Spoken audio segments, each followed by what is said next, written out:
What's going on, everybody? Yes, this is a wrestling podcast, but real quick before we jump into everything, just want to remind you real quick, Godzilla Media is teaming up with our good friends over at Johnstone Supply in Troy to help kick cancer's ass. Damn right we are. They're going to be supporting Pink Month by hosting the first ever Godzilla Media UAlbany bus trip, with all proceeds being donated to the American Cancer Society. It's very simple. UAlbany is hosting Maine for their Pink game in college football this weekend. It's a 1 p.m. kickoff, and we're hosting a bus trip where you're going to meet at Johnstone Supply around 10:30. Bus leaves at 11. Kickoff at 1. Payments, don't worry. If you can't afford it right now, just have the money by the morning of the game. So this Saturday, you can do check, cash, or you can always email our boy Goz at GozillaMedia.com. That's Goz at GOZILLA media.com. And he can definitely, work things out if you don't have the cash today, and you can figure it out with him. But again, if you want more details, just visit our website, GozillaMedia.com, or you can just click the link right now if you're watching live in the YouTube description below. That being said, Heidi Ho, Winslow. I'm seeing the top of JJ's head. Not sure why. Maybe he's looking to make a grandiose appearance. Good for him. I'm Brian Cady. That's JJ Alexander. Welcome to the show. We are live, all the way live. Here on White Heat, presented by Godzilla Media, and sponsored by our friends over at Mohawk Honda and Johnstone Supply. We'll talk about Mohawk Honda a little bit later. But JJ, been an intriguing week, to say the least. Tell me about it. First off, how are you doing before we dive into what's been going on? Oh, geez. I had my CT scan. They couldn't find a vein. They had hit me like numerous times. And then I had nice. Go ahead. I don't feel so bad because I am one of the toughest people to get blood work from. I don't know why. It's just they can't. Like typically, I just tell them just aim for the hands because they're the easiest. I don't know. Same here. I have the same. I have the same issue, and it's because I've had so many treatments of vancomycin, which just completely wrecks your veins. That good luck.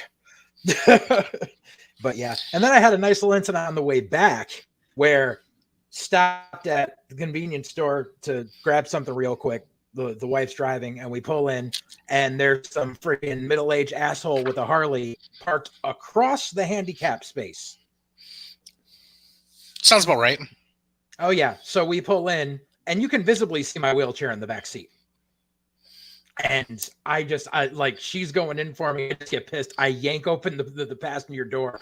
I yank off my leg, and I start waving it in the air going, handicap spot, motherfucker! And then he starts revving his engine as to not hear me. And I was like, rev all you want. Doesn't make your dick any bigger, you piece of shit. Because I don't care. We know that already. We've been knowing that for a while. Oh, man. Oh.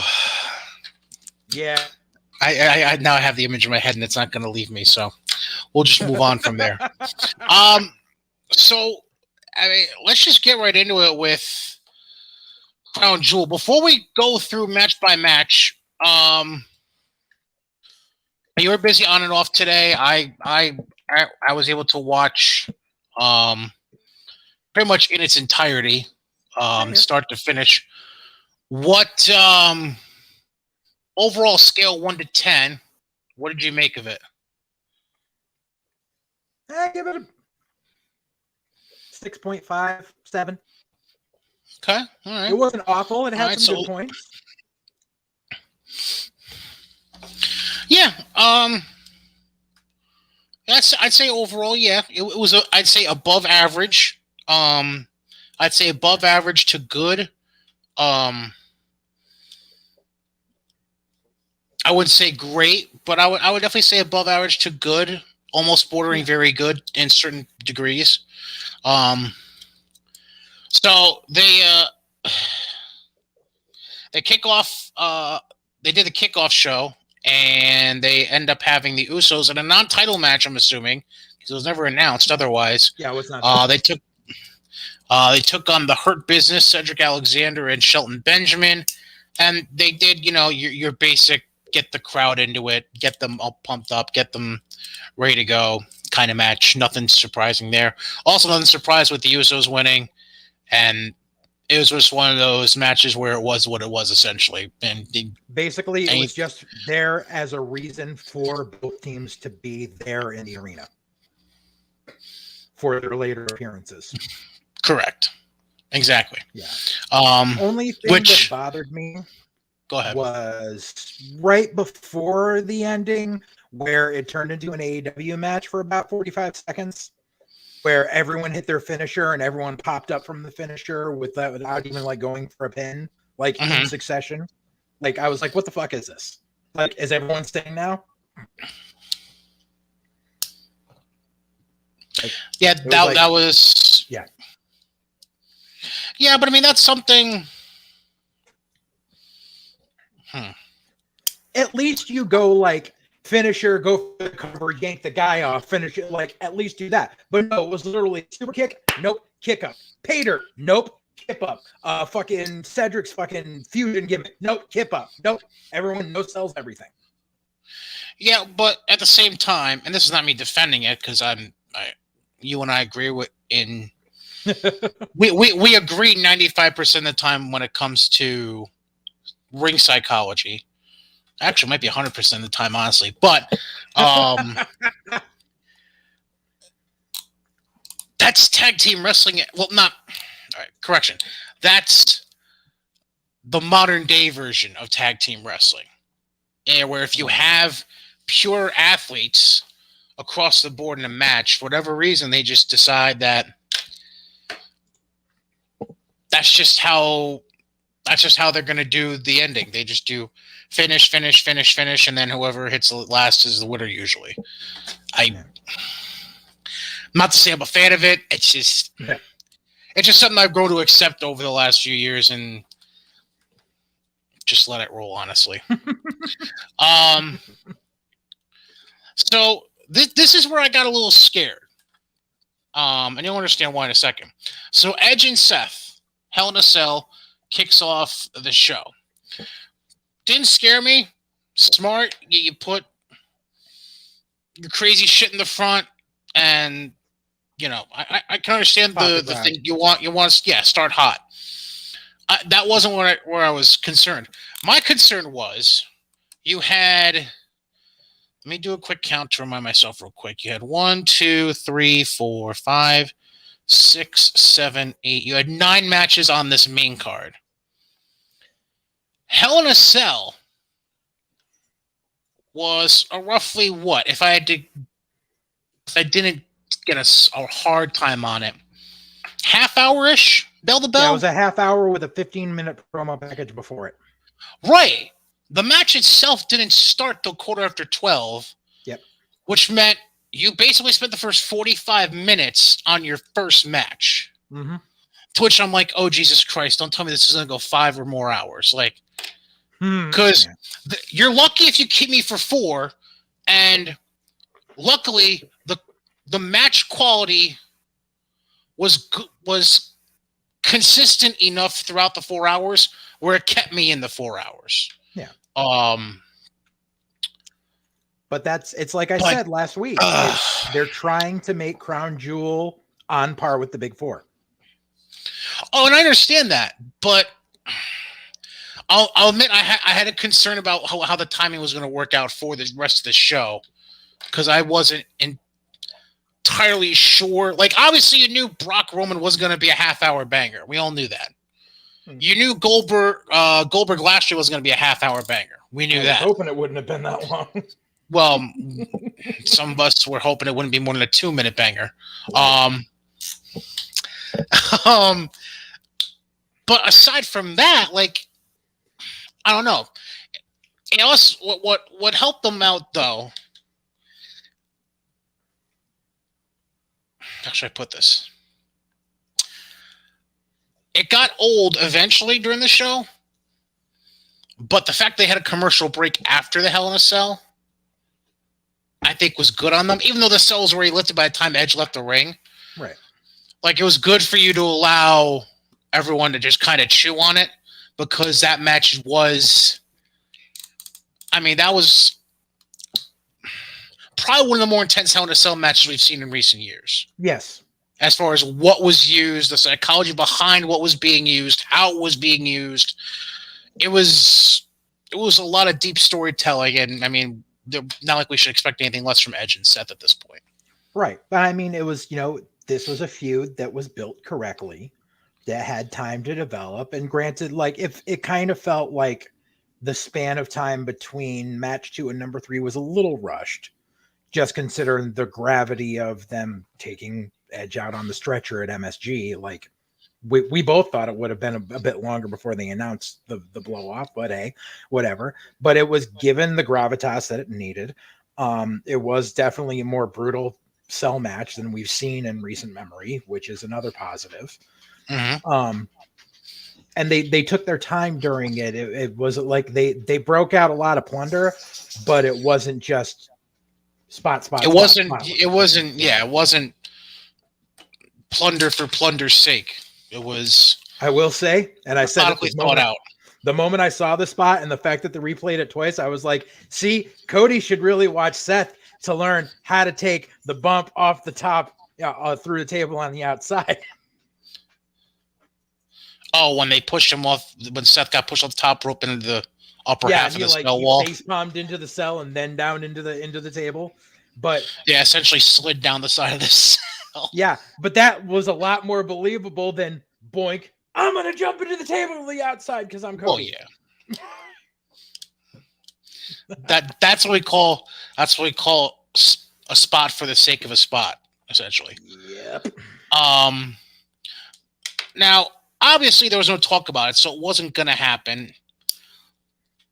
But was there a split second for you as a fan? Because I know you like to observe things with both sets of eyes, a fan and a promoter. Was there a split second in the fan in you that thought, with how goddamn long it took Edge to get the fuck out of the ring, was there any, like, what's going on here? Not that something was going to happen, but more like, is he like taking it in? Like, is this it? Like, is this the way he's going to go out? Definitely. I don't think it's the way he's going to go out, but I think that's the storyteller in him. And that's going to show, because now, like, obviously both of them have been drafted to Raw, but Edge is only, like, his contract is only for like 4 matches a year. Like, he does appearances, but he's only so this was a good way for him to be like, all right, this chapter is done. Now Monday he's going to come out and be like, listen, this chapter is done. Now I need a little bit of time for myself. And that'll keep him off TV for a little bit. I'll say this. I think that's probably the last time we see him in a cell. Oh, yeah. Barring any crazy-ass rivalry coming out of the complete left field. Yeah. So I think that we were partially onto something by thinking that way. Yeah. But I agree with you that, like, obviously, you know, he's in plenty enough shape, and he didn't show any kind of severe injury that would make you want to think that that's right. It, obviously. Right. Next match came off better than I thought it would. That's just because I had zero expectations for it, honestly. Mansoor beating Ali. Wasn't a fantastic match. Wasn't a show stealer or anything by that means, but, like, it was a good enough ABC match to get to where they wanted to at the end of the match, and then they had that appearance from the Olympian. Don't quote me on the name. I'm gonna try to find it quick. Tariq something or other. Yeah. See, someone pointed out something, and I didn't get to go back and double check it, but isn't the reason he got the silver and not the gold because he got disqualified for showing disrespect in one of his rounds? Good question. Like, because that's like the whole thing was like, because like karate, like especially like Olympic karate is like you're supposed to, you're supposed to be like, you know, it's the gravitas of, you know, respect. and he got disqualified. It might not have been in the Olympics, but he was like known for getting disqualified for being disrespectful, like in some major tourney. Let me see here.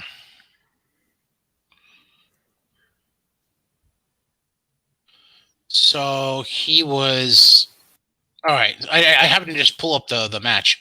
So he was leading the gold medal match against his opponent from Iran, and he hit a high kick on his opponent and knocked the him opponent out. was carried off the stretcher, and Hamdi was beginning to celebrate the victory, but the Turkish referee that was doing the match disqualified Hamdi for what he called an unchecked attack. Okay, that's what it was. So it was a refereeing. It was a debatable referee decision, essentially, is what it was. Okay. So you're on the right track. You're on the right track. It was controversial. Yeah, but I mean, it was a guy that was there getting a paycheck because Saudi Prince went double money, basically. And it's like the whole principle of that whole week that the WWE is there to begin with is because they're celebrating sport and entertainment for the greater country. So right, the link makes sense in that regard also, if you understand why WWE is there in the first place. It's also a major Muslim holiday this week. Touche. It's it's the celebration of the birth of the Prophet Muhammad as far as the religion goes. So that's why it's the big week. Yeah. Yeah. To lack of a better term, it was their Christmas. So it's a good way to put it. Yeah. But I mean, the match, the only thing I have is that, yeah, I mean, number one, at least there was a reason for these two to be facing, and it wasn't just random guy to face Mansoor because lol. Right. But if you go back and watch every Mansoor Saudi match, you have to notice that whoever he's working has to make him look like fucking Hogan. Like, they have to just keep feeding him and make him, like, give him all these spots to make him look like the second coming of fucking Flair. Like, dude. No. I didn't quite get that. I mean, I'd have to watch it back to see probably, but at least initially I didn't quite get that vibe. Like, obviously, like I feel like the comeback wasn't as, because I remember the match correctly. Ali was on the outside. Mansoor dove and missed because Ali moved. Then Ali gets in the ring. Mansoor is working his way back up on the apron. Mansoor counters and then does the leap over the top rope and into the ring for the neck breaker and the finish. Yeah. I'd have to watch the prior minute of that match before that. It was just like it was like Mansoor had to keep hitting the big moves during it. Okay, I'll go with that. Yeah, I can go with that. Ali was doing a lot of the basic slow down. Yes. Yeah, okay. Yeah, I got you. Ali was doing your normal basic heel shtick is basically where we're at. Yes, Mansoor was the one that had to have the... Okay, yeah. Understood. Got you there. I just love how they were like, this is the first time two Muslims have faced each other in a WWE ring. I'm like, yeah, it's because how many Muslims has Vince employed in the past 50 years? I don't know. You got those two. You got Sheik. You got Daivari. What was Tiger Ali Singh? He was Hindu. Oh, right. Ginger's Hindu. Sheik and what's his face? Veer. Shanky and Veer Hindu. Shanky and Veer Hindu, yep. Yeah. Like I said, Iron Sheik, Daivari, and then these two. Like yeah, that's pretty much it. Yeah, because I can't think of anybody else off the top of my head. That would require some deep digging. We'll work on that for next show. Next was the World Tag Team titles. RK Bro defending against AJ Styles and Omos. Riddle on a camel. I was wondering what the hell was going on. My initial thought was he's going back because he's going to present Randy with a goddamn scooter and make him ride the goddamn ring on a scooter. No. And then you see him come out on the camera, you're like, well, that makes more sense. Okay. There was some, like earlier this morning, there was like some photos leaked of them doing the practice run of it. So it was already spoiled for me going in. So basically they wanted to try and reinvent a WrestleMania 9 moment, except without my baloney. Without Bobby Heenan riding backwards on it. So Arcade Bro retains. Again, nothing terribly special about the match. It was a solid match, nothing crazy. Meh. AJ did the flying forearm into RKO spot. Then boring. Riddle hits the floating bro, whatever the hell his finisher is. Yes. And then he got the 1, 2, 3. I'd say expected. I don't think anybody anticipated any title change there. Yeah, just basic everything that we thought it would be. Essentially. Yeah, it was like I said, like we said last week, like you knew they were gonna retain. Like I don't even remember, like, did Omos get tagged in at all during that? Yeah, it was during the opening like minute or two, because Orton had the advantage on Styles. He tagged Riddle in. Then Riddle did a belly to back, but it led Styles into the corner so he could tag Omos. Right. It was just like they didn't do it right. You got to do it like the old WWF WrestleFest arcade game. You got to hold off DiBiase so he can't tag in Andre. Because if he does, then you're beat. You're going back that far to WrestleFest? You're going back, dude, because wow. That was my shit in the arcade, dude. Like, you had to make sure that you didn't let DiBiase tag in Andre, or else you were fucked. Oh, let's see here. You're fucking crazy shit. And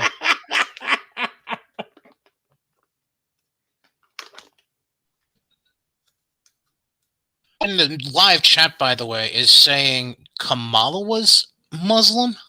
No, he was not. Remember that? No. Kamala was very much Southern Baptist. I'll tell you something, boss. That's what I thought. I'll never miss church on Sunday. Me and Coco Beware go to church together on Sunday. True story. Oh, goodness me. I heard the story from Coco. Now, I could believe this. MVP might be converted Muslim, but that's... He is. Yes. Like, we're not talking about converted Muslims. We're talking about guys who were born and raised Muslim. Right. That's what we're talking about. Predominantly. Right. Came from that background in their family. Yeah. Right. So, do you think Riddle smoked it all before getting on that camel? I think he might have. So I think he might have been able to smoke in the layover in London. I think that's the last time he was able to, because he'd be in prison right now if he had any of the pots on him in the Saudi. Oh, yeah. Good point. All right, so we got to our first tournament final on the card, Doudrop and Zelina. Now, before we address the actual match from today, I want to rewind for a second here. So I want to make sure I get the logic straight. Logic. We had Shayna divorce herself from Nia Jax, quote unquote lay out Nia Jax, threatened to break Dana Brooke's arm, quote unquote lay out Eva Marie. Can't miss that part. Can't miss the important one in that list. And we decided to not continue booking her as a renewed badass by having her lose in less than 3 minutes to Doudrop. Because it's not that I have anything wrong with Piper. I don't have anything wrong with Piper, but it's like, what was the point of the past month then? Because Saudi Prince don't like her, but it doesn't matter because now she's just going to pick up being a badass on SmackDown and say that whole thing with Piper was a fluke because it was one of those fluke victories. Like, as far as they can play it out in storylines, it was just like, oh, I was trying to blah, blah, blah, and she got lucky. It wasn't like I was definitively pinned. So she's just going to blow up. Basically, I'm going to go with you like this. Shayna going forward is going to treat that like the creative team is going to treat anybody that has been given any award at a Saudi show. It doesn't matter 2 weeks from now. Oh yeah, and we briefly addressed that. We had that conversation earlier. Our Facebook chat. Yeah,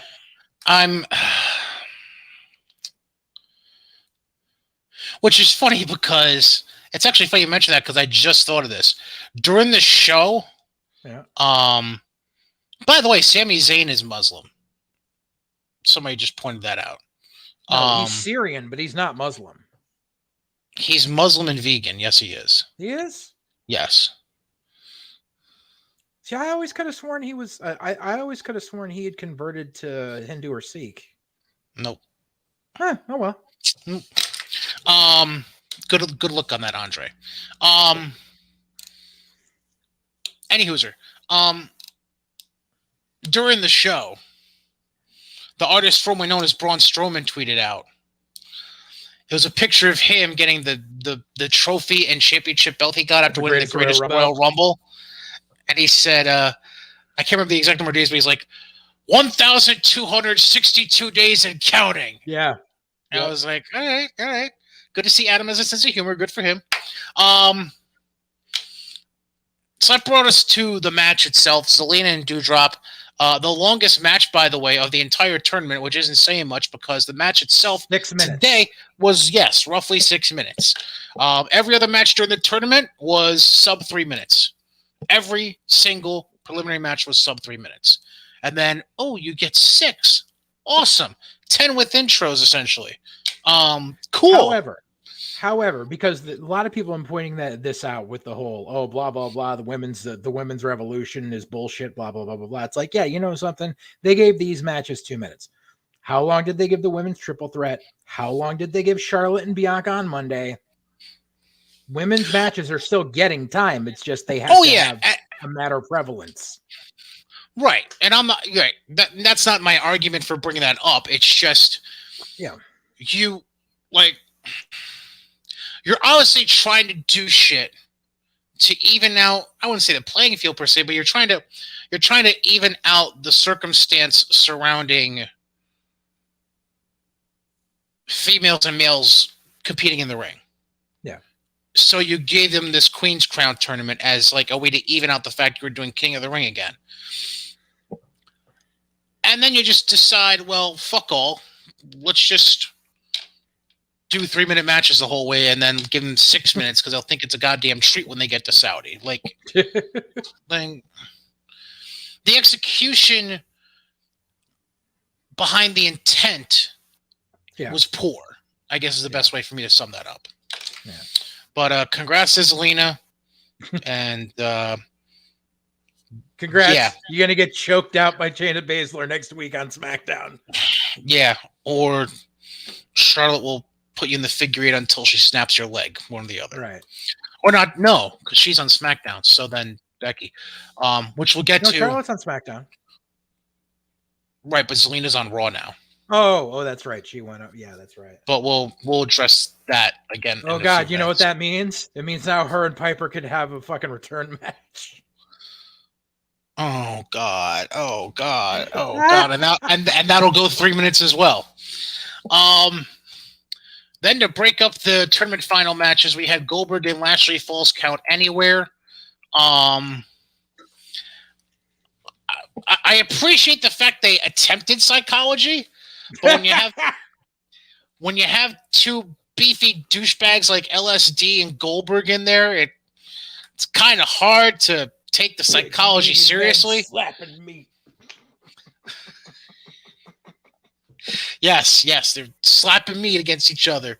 I mean, again, one of those matches where going in, you knew what it was going to be, and it was what it was, and that's that. I just thought it was quite hilarious how Cedric and Shelton were essentially taken out and knocked the fuck out by a hip toss and a back body drop, and then they just disappeared. Yeah. Like, really? Like, you have them come out, it's like, oh no, and they're just like, boom, boom, gone. Yeah, because Goldberg lulls. I don't know. I don't know what to tell you. Once again, AEW, take notes. WWE knows how to hide cardboard boxes. You're talking about the ones that they at the very end? Yeah, when he went through the tables, it was fucking shit on top of cardboard. Were they boxes or were they? Oh. They weren't actual tables. It was the what do you call it? It was the tabletops, but it was on cardboard. Oh, okay, all right. See, I wasn't paying close attention. I just saw like the taped edges of the tabletop sticking out. Yeah, I wasn't paying close attention to what was underneath. With the tablecloth over them. Yeah, right. Yeah, I just wasn't paying enough close attention to what was underneath. Yeah, cardboard bump. Yeah, I mean, was what it was. I mean, you knew even though they announced that it was going to be false count anywhere and no holds barred, you knew those two big beefy motherfuckers weren't going too far away from the ring. Yeah, like they basically went the maximum distance they were going to go. They were never going backstage. They were never going into the actual crowd.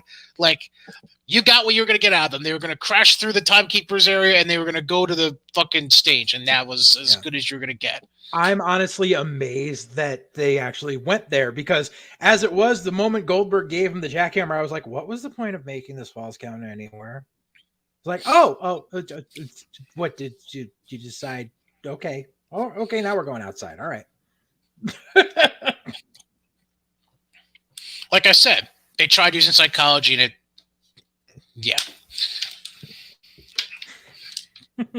that's all I can say.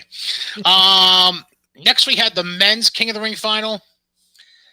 Now, we had a mild disagreement on this last week because we both agreed with Finn was going to be the SmackDown representative. Because the Prince is a fucking Bullet Club, Mark. And we also, I don't know, did we both agree that Xavier was going to beat Jinder, or did we just agree that, or did you just say Finn was going to win the tournament and I disagreed? That I thought it was going to be Woods? No, I thought Jinder was going to beat Woods and you thought Woods was going to beat Jinder. You thought Woods was going to beat Jinder? I thought Jinder was going to beat Woods. You thought Woods was. Okay, yeah. All right, so that was our disagreement. Our disagreement was a multifaceted disagreement then, because I thought Woods was going to win the whole thing. You thought Jinder was going to beat him in the semis, and then Finn was going to win the final. I understood your logic, so I didn't it wasn't worth me arguing, because you're right. I mean, if you know anything about the Saudi Prince and what he likes and what he dislikes, I mean, right. Finn being there did not shock anyone. Right. Were you shocked at all by the decision? A little, yeah. And especially because, it was a pretty short fucking match. Yeah, I don't think they went more than 8 to 10, maybe. Yeah, and it was just and here comes Woods with that fucking elbow drop, and I'm like, are you fucking serious? Mm-hmm. Why? It's nothing's gonna come of this. And that it was that moment. It was, you have that moment of clarity after you get confused when you're when the fog clears from you 10 seconds later. And I was just like, nothing's gonna come. Oh yeah, nothing's gonna come of this because it's fucking Crown Jewel. Mm-hmm. Because no one's gonna the creative team doesn't give a fuck. It's here's your participation trophy. Now we get back to our regular storylines, and you fucking Woods isn't gonna get some giant singles push out of this. No, but I will say this: if anyone's gonna make, all right, let me rewind. Because I know you're going to agree with where I'm going with this, but I need to set it up before I say what I'm going to say. As a promoter, the general stance is either the gimmick makes the man or the man makes the gimmick. Right. I think in this case, I think Woods can make the gimmick a little bigger than it has been in the past. Now, I'm not saying it's going to lead to like this elaborate title program. That's not what I'm saying. I'm just saying that like it's not going to be one of those things where the only way you know who the King of the Ring is because they happen to be announced, happens to be part of their introduction whenever they come to the ring for a match. Like, I think you actually see Woods do different shit. Like, you know, really plays into the comedy that New Day usually does.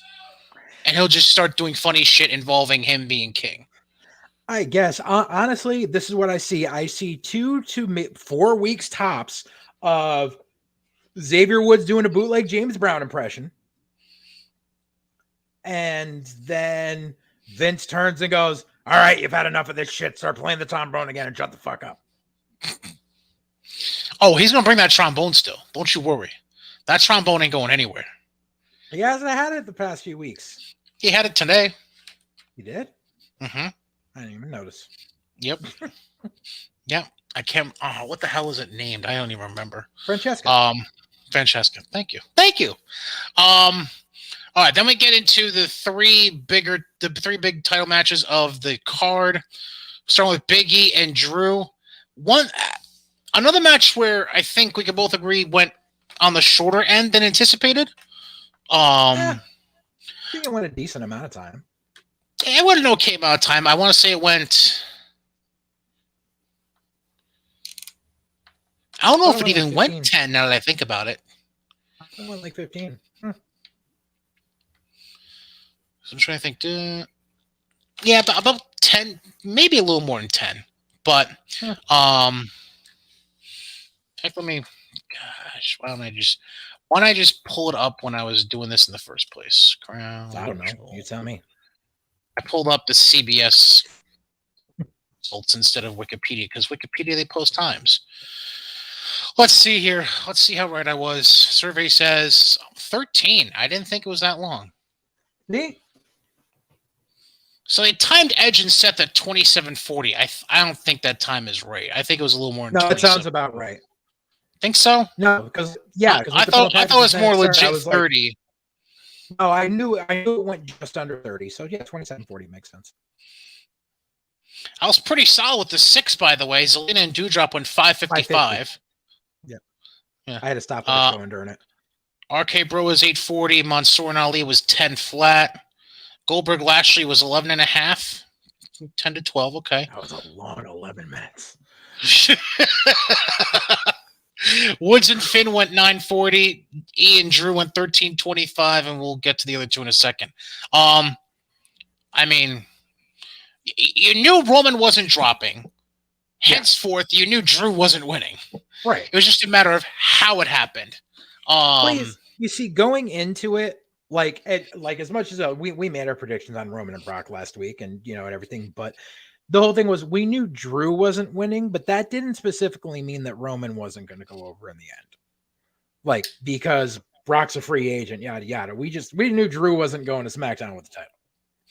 Right. But I think to this effect, and we'll touch on it more in a few, despite the Brock free agent thing.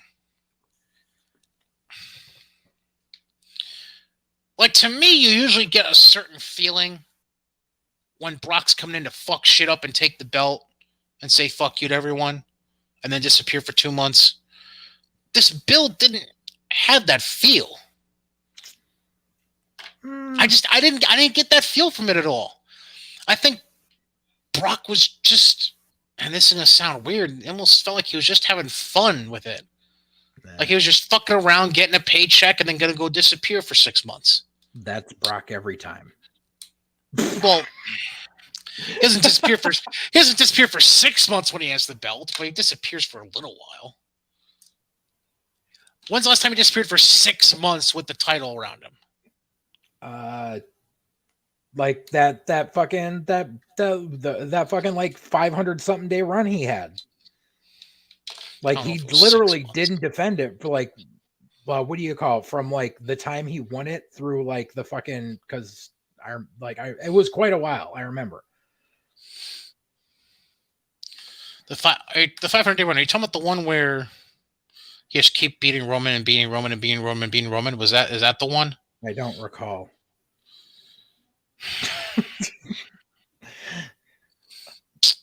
I just know that it's that the moment Brock holds a belt, the 30-day stipulation no longer exists. So let's see. The first time he won the belt once he came back was after beating the Streak. So that was 2014. And that lasted until almost a full year when he dropped it to Seth. Oh, wait, hang on.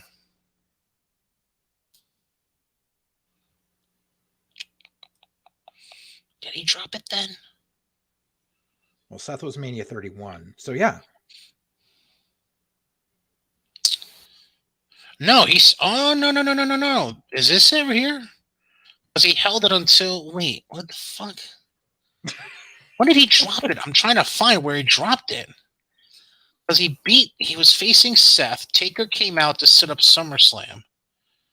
But Lesnar won by DQ, so he wouldn't have dropped the belt. Oh, I was thinking of the time Seth cashed in. No. Because 31 was Brock and Roman. And I thought that was when Seth cashed in. I don't fucking remember. 30. JJPedia likes to block out things when it has to do with Brock Lesnar. So, okay, so he was... I don't know, so that would make sense. And this shit totally... What the fuck? Am I reading this right? This shit's skipping all over the goddamn place, I think. I'm missing something here. Because 30 would have been 2014, which makes sense. Yeah. 31, that was San Francisco, right? 2015. That was San Francisco, though, right? I think so. Okay, all right, so yeah. Oh, wow, I just totally fucking skipped the hell out of that. Okay, so he won it at SummerSlam in 2014, dropped it when Seth cashed in. Seth did the cash in, right. All right. Then... So it wasn't that reign. Right. And he had this shit with Taker for SummerSlam that year, blah, blah, blah. He was in the Rumble. Got eliminated by Bray, blah, blah, blah. And just... Then he... I don't know. I'm drawing a goddamn... Oh, year-long... Here we go. Year-long Universal Championship reign. So, challenge Brock... Okay, because Goldberg had the title. Okay. Oh, this is where Goldberg won the belt off KO at Fastlane. Yeah. And then Brock won it at WrestleMania off Goldberg. Mm-hmm. And then... All right. Then, let's see here. Lesnar's first title defense was Great Balls of Fire, so that's 3 months. Where he beat Samoa Joe. Or was it the time that was it the title win where he fucking won Money in the Bank? He speared Reigns through the cage at Greatest Royal Rumble, then disappeared for 3 months before Extreme Rules.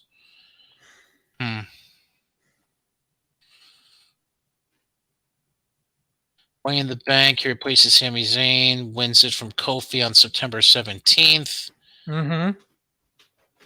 And he lost it at WrestleMania, so that... September to Mania. Let's see. He had a match against Velasquez, but that wasn't for the title. Actually, that was for the title. No one remembers it being for the title, though. I don't. Yeah. But that was the only defense he had during that fucking shit. Was in fucking Saudi. In that fucking year. The stuff wasn't... It wasn't... The stuff against Ray afterwards wasn't for the title at all? Oh, fuck, was it? I don't know. All I know is Brock is a cunt. Let's get back to this shit. Yeah. Well, we knew that about Brock. That's just, come on. That's just kids play. All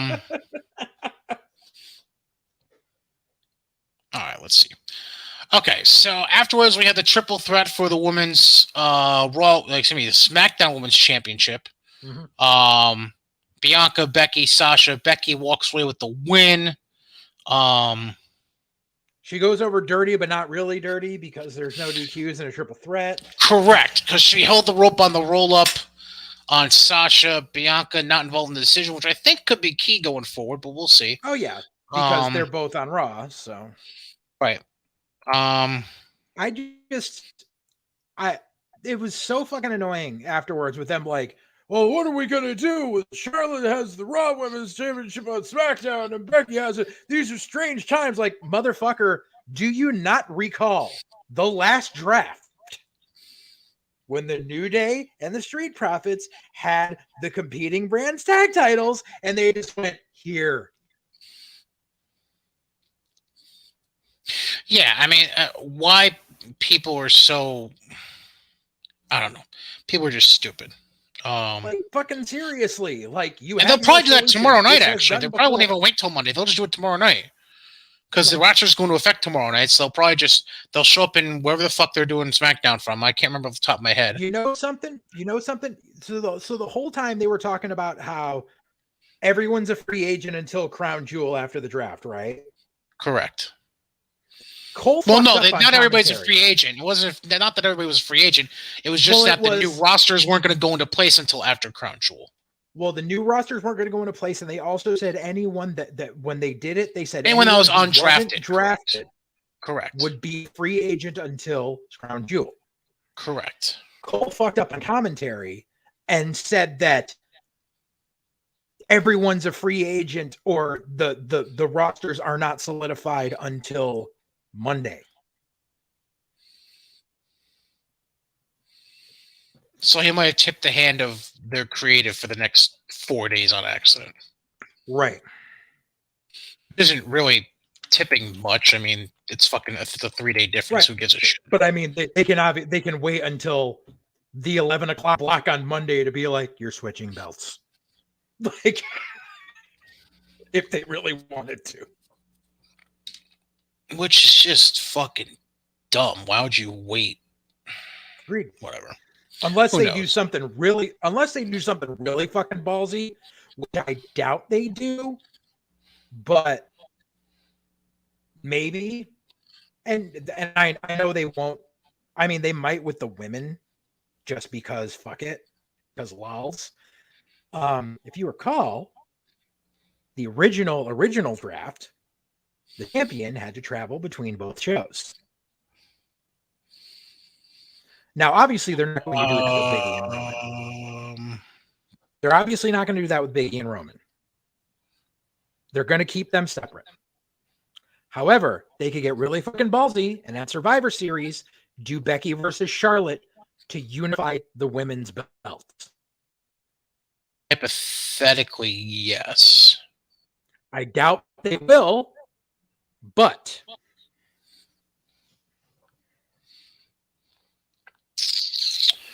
okay, it would be really ballsy. But then he could also go back to the whole Becky 2 belts thing.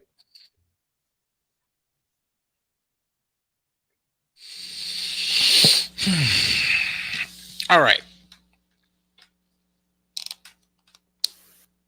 So while you were saying that, and I heard everything you were saying, I wasn't ignoring you.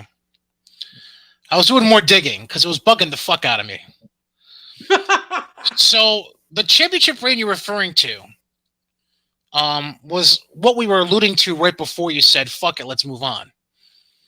Okay. So Brock won the title from Goldberg at WrestleMania 33 in Orlando. Okay. Didn't lose it until the following August at SummerSlam in Brooklyn to Roman, and then 2 months later, Roman had to vacate it because he had his leukemia diagnosis, and Brock got it back in Riyadh that year. Okay. So here's what I'm gathering from what I'm looking at. Okay. By the way, that was 504 days, and that reign for Lesnar was the 6th longest world title reign in WWE history, and the longest since Randy Savage in 1988 when he dropped it in '89 at WrestleMania 5 to Hogan. Yes. Anyways, no. It was correction. It was the longest since '88 because Hogan quote unquote dropped it on Saturday night's main event to Andre and vacated it. That's what it was. Right. Sorry. Yeah. All right. So I'm looking through here. So he wins it at Mania. Okay. doesn't have the first defense for, so let's see, WrestleMania was April 2nd. So his first defense isn't for a little over 3 months until July 9th at Great Balls of Fire against Samoa Joe. Then Lesnar has a defense. Then there's the four-way with Roman, Braun, and Joe at SummerSlam. Which I'm assuming you didn't like any more than I did. That was awful. Then he defended against Braun at No Mercy in September. Then had the non-title match against WWE Champion AJ Styles in Survivor Series, which is the one where, if I remember correctly, that's where AJ won the title in London off Jinder like the week before. Yep. Which I think was because that would have been AJ's first reign, right? That was AJ's first reign, I think, too, right? I thought it was his second. Was it his second? I can't remember. I thought it was his first. I could be wrong, but whatever. Because didn't he beat Cena for his first one? I thought they just had a one-off at SummerSlam and didn't involve a championship. Maybe. I don't know. I'll look into that. So his next defense was Royal Rumble in a triple threat against Strowman and Kane. Then he wins the elimination. Oh, wait, no, excuse me. Reigns won the Elimination Chamber to become number one contender. Lost at Mania. Then they go to Greatest Royal Rumble in a cage, and that's where Brock spears Reigns through the cage wall, but they call Brock the winner because he touched the ground first, technically. Which all kinds of right. And then they set up SummerSlam, and he dropped at SummerSlam. Yeah. So I think that's the reign you were referring to, but I don't know. Still, we all know Brock's a prick. We'll just leave it at that. All right, finally. By the way, that woman's triple threat went 1925, which sufficient. Yes. In fact, I'd say more than sufficient. I think it was almost by the end. It was, and this isn't me saying anything bad about the three women involved. They all did spectacular. But I felt like at the end, it was almost getting too false finishy. Yeah. Like it was borderline getting to the point where it's going to start dragging if they didn't end it where they ended it. It was actually during that match that I realized something that I had missed on the whole that I hadn't realized the whole show too. What's that? Well, I was worried about like especially because the female ref there, Jess, like she ref Jess. Yeah.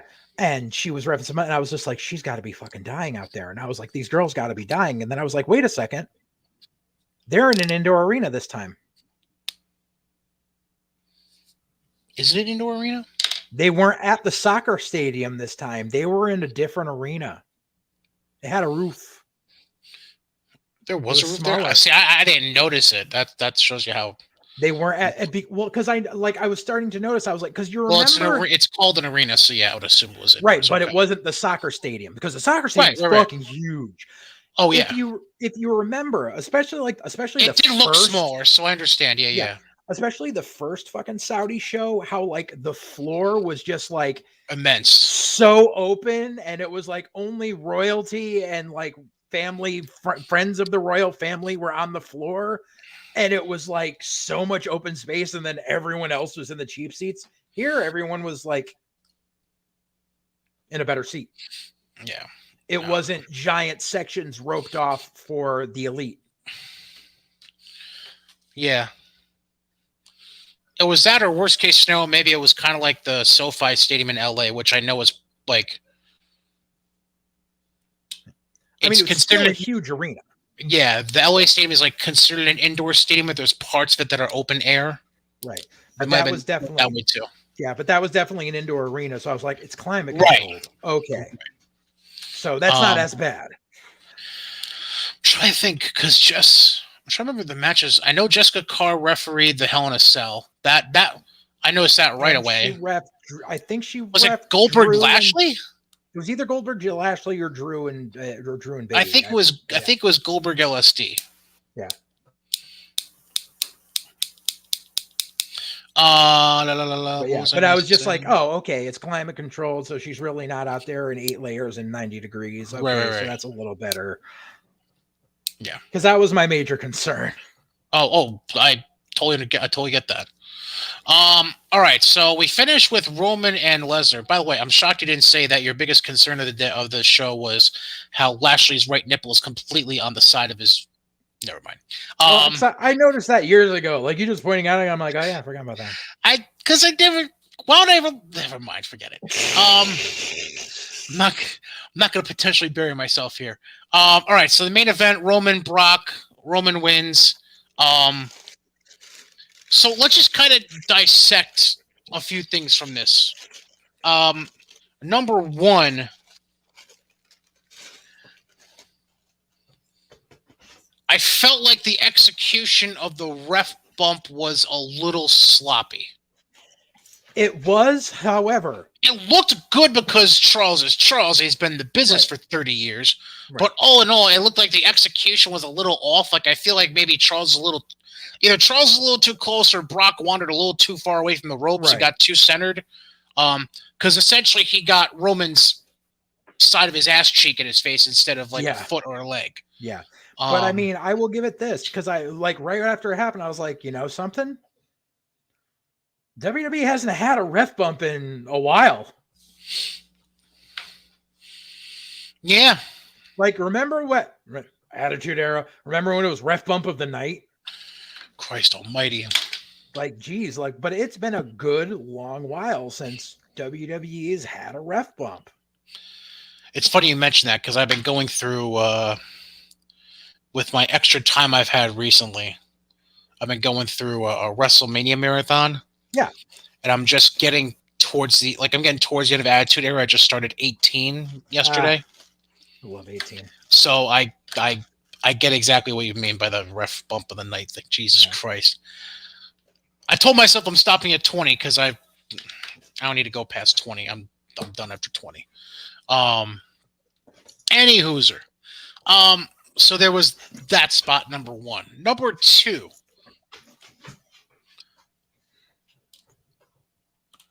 I refuse to call this man the greatest one of all time because I think that's a semi-disrespect towards someone I hold very near and dear to my heart as a wrestling fan. Okay. But I will say Heyman's the greatest of his generation of managers. And what he's able to, his performance was terrific to where it didn't take away. Mm-hmm. It only added. Like that he wasn't fucking like brilliant. His stoic demeanor didn't take away or overshadow the match, but it was just noticeable enough.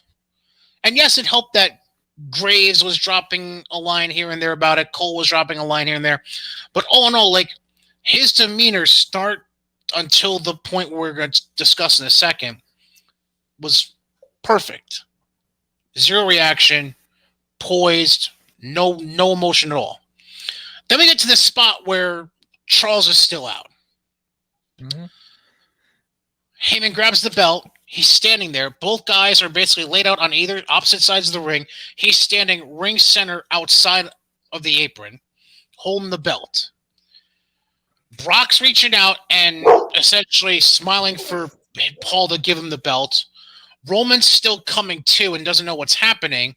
And Paul's like, fuck this. I'll let you guys decide. And tosses the belt dead center in the ring between the two. You see, that's not the thought that I got. The thought that I got was the second they both posted and they were face down, saw that there was a gap right in between there. And Heyman's aim was just perfect. Just swish, dead center in between them. And then he just puts his arms up and you can't tell who he's looking at. And he just looks up and says, you know what to do with it. So it keeps it so utterly ambiguous as to whose side he's still on.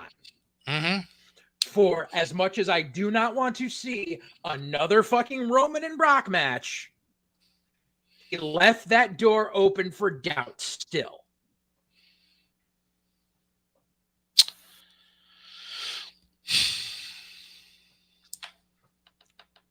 That is amazing storytelling. We'll come back to that in a second. Okay. So, Brock and Roman go into tug of war. Brock gets the belt. At this point, as soon as he wins the tug of war, the Usos pop out from under the ring. They scoot in. Brock turns into a double super kick. Roman hits the belt, tosses it out. Ref is suddenly awake. 1, 2, 3. That's it. It wasn't ref suddenly awake. Another ref came in. Charles wasn't awake by then? Out. Oh, Charles was out? Okay. Charles was still out. Another ref came in. Anyways, there was a 1, 2, 3. The other part of it that God, I love Paul Heyman, was he had this brooding fear on his face as the entire time they went up the ramp to end the show. Yep. And he turned off the brooding fear for just long enough so when Roman eventually looked at him to take the title, the face is just straight, no fear. And then when Roman turns back away with the belt, Paul goes back to full fear mode in his face. Yep. It's just the fucking little things, man. God, he's so good. Exactly. Yep. And then they walk off and they show Brock angry as hell laying in the ring when he... Anyways. Yeah. So to come back around on Brock, I'm not saying this is what I want, but hypothetically, you mentioned the door being open. Mm-hmm. Roman, Big E. Yeah. Obviously, it's non-title. It's just right. champion versus champion. Right. Brock costs Roman. You set up Royal Rumble. Day one. Oh, day one. Yeah, that would make sense because you want a big match on day one. Yeah. That's the only thing that makes sense if they're really trying to keep that door open in that manner. The only thing that makes fucking sense. Let Brock disappear back into Saskatchewan for 6 weeks. Or, no, 4 weeks because Survivor Series is in 4 weeks, I think. Right. Show up at Barclays next month. Cost Roman the match against Big E. And then we'll do whatever we got to do for 6 weeks to build up for day one. Do what it took for cost Roman his match and cost the Usos their match. That'd be even better. So then the question is just going to become at this point booking. So let's do hypothetical booking for a quick second, and then we'll get into non-Crown Jewel stuff for a few minutes before we wrap things up. Let's do hypothetical booking going forward now. We know our champions at this point. In fact, I'll pull up the list so that we all are on the same page here. So, we're not going to factor in the women's tag titles right now because my assumption is going to be, as far as the women are concerned, obviously you have Charlotte, Becky would be the assumption. Yes. As long as those titles don't change hands in the next 4 weeks. And then you have a women's Survivor Series match of some sort. And my assumption would be they're going to have Rhea and Nikki as part of one of the teams. I would, however, it would be smart and would be ballsy, but I doubt they would do it. Go ahead. WWE Women's Tag Champs versus NXT Women's Tag Champs. Could be done. And that would be... They won't. But the only thing that concerns me is... Now, I'm not predicting this is going to happen. Hypothetically, though, those titles on NXT are being defended next week on their Halloween Havoc special. Now, I'm not saying they're going to have Io and Zoe drop the belts to either of the two teams involved against them, because that would be like watching either of those teams try to do anything. It may only be against one team after that shit on Tuesday. Which I'll have to look up what you're talking about there, but what are you mentioning? We can cover in a few. Okay. Fucking JC James. Oh yeah, I heard about it. Didn't see it. I know what. Oh So, God, dude.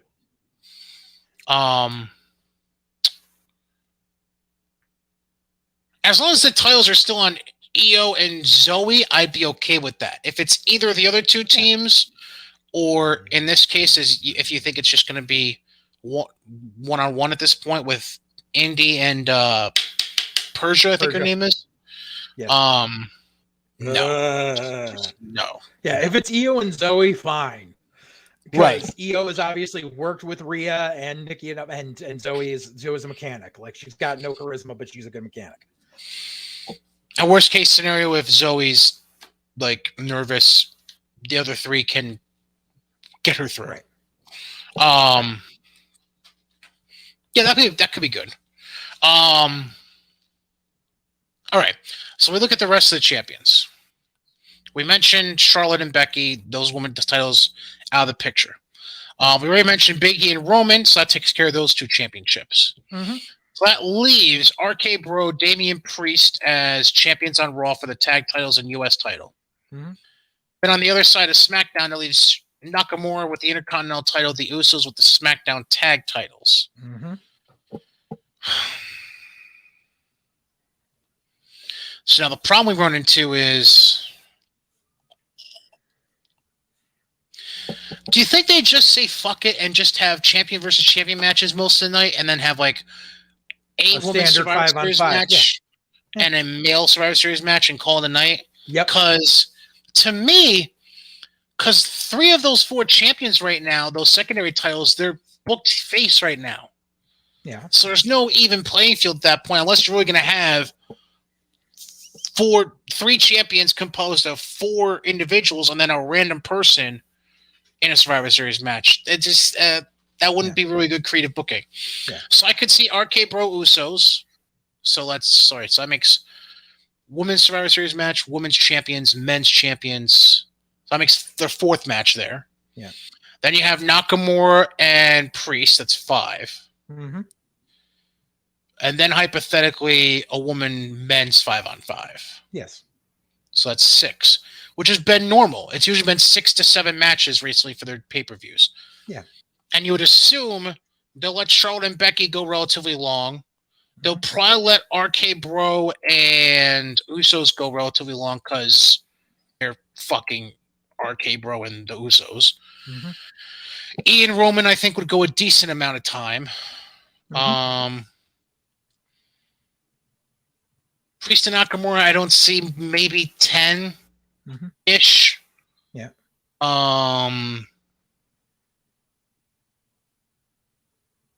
What were the other matches I mentioned? Oh, the women. We were mentioning the women's championships. Oh, yeah. And then you have your men's 5-on-5 and your women's 5-on-5 or 4-on-4, whatever you go with that. Right. Yeah, that could. And those 5-on-5 matches are typically, depending on what they do with the women, 20, 30 minutes ish in that ballpark, right? Well, the men's matches tend to go longer, but so we'll say roughly 15 to 20 for the women's. The men's. The women's will go fucking 10, dude. What are you talking about? The men's depends on the men's depends. That was a weird rhyme. Giggity. Really? I'd say that it depends on how much storyline stuff is involved. So we'll say 20 to 30 is a broad range. Yeah. Yeah. And the pay-per-views haven't necessarily been going 3 hours plus. So, that would work. But, I mean, the big four, they usually let go a little more than 3 hours. Oh, yeah. Well, Jesus, WrestleMania is 2 fucking nights usually. What is going to pique my interest more, and it's going to see if they actually do it, is if they actually do a takeover at Barclays or around for Survivor Series weekend. Doubt it. See, here's the thing. Because Survivor Series is one of the big four, and they kind of I think they realized they kind of lost out with doing the takeover back in Florida. They fucked up. Yeah. Oh God. Yeah. I don't see them. And in all honesty, because of how everything's kind of floundered right now, I don't know if we're going to get a War Games this year, which really sucks. However, Yeah. what I could see them doing, if they were smart, is to do a takeover. How do I put this? To do a Worlds Collide takeover. Oh, with So NXT UK involved? Yes, exactly. And so you do MSK against fucking the Pretty Beautiful or Pretty Deadly, whatever the fuck they are. Ciampa versus Ilya. Ciampa and fucking Ilya, yeah. You have Raquel and who the fuck is the UK Women's Champion? The Japanese chick. Oh, Satomura, yeah. Yeah, Satomura. And then maybe you do what do you call it? You do the North American against the Tyler Bate? Yeah, you do Tyler against Carmella. Ain't that a fucking match? Yeah. Jesus fuck. Yeah. Because I'll be very blunt, and I'm pretty sure this is kind of where you're going with it. They can have 20 different storylines going right now. And this is part of the reason why I haven't really watched NXT the last couple of weeks. They're on my DVR. I'll watch them. I'll get to them. I'm not feeling as... Now, granted, it's a very new, fresh roster still. So it'll grow on me. They'll grow on me eventually. Just, I'm not feeling the same attachment to all these newer faces that I felt when you had other people debut and come in. Right. It's just... It's also kind of hard because... It's fresh, but it's hard because at NXT we got so used to when there was a debut, it was an indie darling. Right. Now all the debuts are PC. Yeah. So don't get me wrong. Like everything I've seen and heard, I like about Braun Breaker, for the most part. I was scared at first what they were going to do with the kid they made shave his hair. Harlan? Yes. Yeah, thank you. That's exactly what I was about to say. I was about to say you call him Ludwig Braka. Yeah. That scared me at first, but I think if they keep him and Gacy together, that could be worthwhile. They are. They put them together in a vignette. That would be worthwhile. Obviously, Mello is a bright spot. Where Trick fits in with Mello we'll see. They're working pretty well together for a kid that's a homegrown, doing all right. Oh yeah. I'm not so big on Great White Khali. Von Wagner. Von Wagner, thank you. The kid, he's with wait, don't tell me. O'Reilly, right? Yeah, they gave them this really awful Rocky IV fucking montage this week. Rocky IV montage, huh? Okay. Where they like went out in the woods and were like lifting weights as like fucking logs and shit. Like, what the fuck is this? Okay. Oh God. Yeah, I know Johnny came back because yes. Fuck all. I can't remember why. Oh, because Carmelo, right? Carmelo was doing a segment and Johnny came back for it. Yeah, and Johnny basically said like Johnny's basically an empty nester now because Austin went off and Indy's married and the wife's pregnant, so now Johnny needs something to do. Basically. And dude, Johnny and Mello all fucking day. Take my money. Oh yeah. The women's, like we already discussed the women's tag titles, which we'll get to that spot in a second that you were mentioning. Yeah. The singles title division, I can't make fucking heads or tails with it right now. I don't know what the fuck they're gonna do right now. Yeah, unless they're gonna do something with this, because rumor is the one vignette we've been seeing. I don't know if you've been seeing this. This person in the shadows digging. They're rumoring I think that's Dakota Kai. That's the rumor I'm hearing. I think it's Ember Moon. Okay. I mean, if they repackage one of those two and just have them completely surprise Raquel, maybe. But like other than that, I'm really grasping for something there. They completely scrapped the whole fucking Raquel Kaylee Ray thing. Like they had Kaylee Ray show up, and then they were like, "Fuck it." Yeah, like what the fuck? Like they're like, where'd that go? Like, I'm not No. complaining because I don't care for Kaylee Ray, but literally they're just like, here comes Kaylee Ray. Where'd she go? But at least it was a goddamn match. It was like somebody you could at least kind of think might take it off of her. Right. Like I mean, what do you do? Do you go back to the well with fucking Frankie Monet because you botched the shit out of that? Like, I don't know. I'm pretty sure Frankie's just gonna tread water and show up at the Rumble at this point. Like, it's and like, but it's like, yeah, it's like, dude, like you fucking like you've got EO and like, I mean, you could go back to the well with EO if you really want, but otherwise, like no one's believing Mandy Rose is taking the belt off this chick, which really makes me worry that Mandy Rose is going to take the belt. Take the belt off her. Yeah. Which brings me to, I think I've just come to the conclusion that women's division is just sucked up dry at this point. It is. It's because they put too much focus on the new people, and like, they pulled like they cherry picked some people, but then like it's just this weird hodgepodge of talent that's left there, and it's like, well, I mean, like think of it this way. They pulled up Shotzi and Tegan before we anticipated, when they were basically in the middle of shit with Dakota and Raquel, if you remember. Right. Yep. Who the fuck else just got called up from the women's roster? Fucking Aaliyah. Right, but I think there was somebody else. Aaliyah was doing nothing. B-Fab got called up. Again, that Tony Storm. Tony got fucking called up and has done fuck all. Right, like Tony was in NXT for what seemed like a cup of coffee, and then all of a sudden, yeah, fuck, we'll put her on the main show. Which would be great if they were actually going to use her. Right, like, you know, unless you're going to do some shit where you're going to send Asuka back down to NXT and have her do a fucking Finn Balor role for the next year. Maybe. And like, she's technically free. She is technically a free agent. Right? She never got drafted. In all honesty, that would be one of the most brilliant things that NXT could do, especially, you know, like once Trips is recovered from this heart stuff and gets back to work.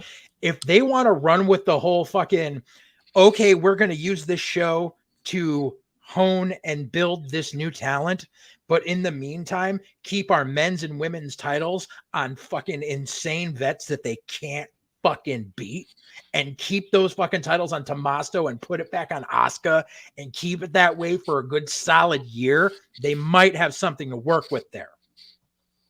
Go ahead. I think Asuka's a better option over who I'm going to say, but I'm mentioning another person that also went undrafted that hasn't been on TV in 4 months, 3 months, 4 months.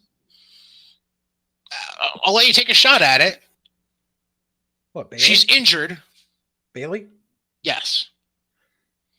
Could, but Bailey's I still think Asuka's a better option, but I'd say Bailey is a solid option B in that, and if you're going to rank them. Yeah. Bailey is very main roster as far as character goes, though. Whereas Asuka, like, Vince doesn't know what the fuck to do with her because she's Japanese. I shouldn't laugh at that, but you're right. But it's true. But I mean, you can put her down at NXT and just have her be badass fucking, you know, fucking dojo bitch who's just like, you ain't getting past me. You can keep trying. You ain't getting past me. And then when fucking someone finally does step up and take it off, it means something. That's why, like, they're not going to put the fucking title on Braun Breaker next week. They're just not. And hopefully not Mandy Rose. Right. See, Mandy, I worry about because Mandy has been on the main roster, and you know it could be Vince going. Oh, she's not going to get this. If she gets the Finn treatment, I'm gonna run headfirst into a wall with two forks pointing out at me. Like, I'm just no. Yeah, right. But as far as using using veterans to build up these new people, that's how you do it. You have the fucking titles on the veterans, and it's the young, hungry fucking kids being young and hungry. That's how you keep interest. Mm-hmm. You're correct. Yeah, I know my house is bugged, so fucking listen to this shit. Why don't you? Yeah, if you don't understand the reference, just go back and listen to past episodes, and then think about what WWE's been doing in recent weeks. Any hooser. So real quick, I need you to review this for me because, again, like I said, I didn't watch it, but I heard about it. Go over. So did they do the thing? Because I knew they had a match to determine who would spin the wheel for the stipulation in the tag title match. And I know they did a triple threat with one member of each team. Mm-hmm. Was that also a ladder match? No. It was just a triple threat, and whoever won got to spin the wheel to find out, and it became a ladder match. So what the fuck happened to JC then? What happened was it was a triple threat, and there was a spot where fucking Io was in the ring, and Persia was on the outside, and here comes JC going to do a fucking tope suicida that was way more suicida than it was tope, and just went right into Persia and went scorpion, and just like fell flat, like right there at like that really bad dive that Lita took in that match with Trish. How everyone was like, "Holy shit, she's dead." Oh, when they main evented on Raw and they thought she broke her neck again. Yeah. So imagine that, but imagine a chick going through the ropes and just right there on the floor, 2 inches from the apron doing it because she had no velocity. Oh, who the fuck? Oh, somebody did that in WWE not too long ago either. Like their feet hit the ropes and they just went... This wasn't her feet hit the rope. She just had no velocity. She was like, "Oh, I'm just gonna dive without running and going." Oh no, this one was, I think their feet caught the ropes and they just fell flat on the floor. Yeah, but no, she fucked up and she was out. And they went to picture in picture. And Io's just there with Persia in a rest hold on camera the whole time. She doesn't realize the camera's straight on her. She thought they went to commercial because they were like, and like the ref had to come and tap her and be like, "You're still on TV." Because she was literally she just had Persia in a rest hold for 2 minutes, like while the camera's on her in picture. I'm like, what the fuck's going on? Then they come back and they're like, JC Jane had to get stretchered out. I'm like, Jesus fuck. And then the rest of the match was just clunky as fuck because you can, and this is what's really bad, is you can tell that they're putting too much emphasis on rehearsing shit. So you can tell that the entire match obviously had to be thrown out the window. Built around 3 people. Right.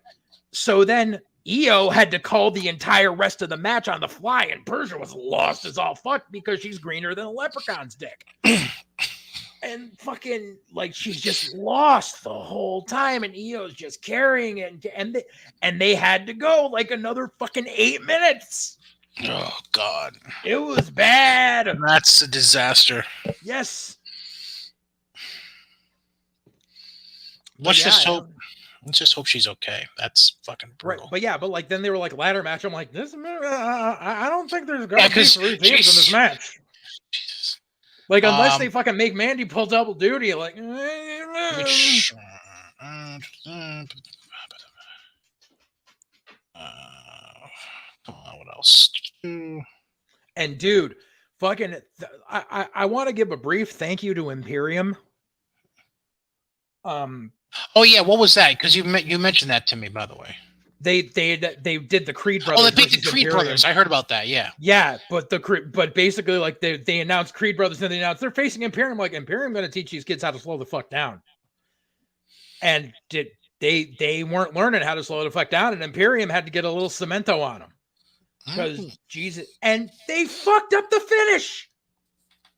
Like it was like a outside interference, yada yada, and fucking Fabian's got the kid rolled up in the ring, and the kid's trying to fucking kick out on the 3 and almost, but like the ref still counted 3 and the kid's shoulder was up because it was supposed to be the finish, and the kid like didn't want it to be the finish.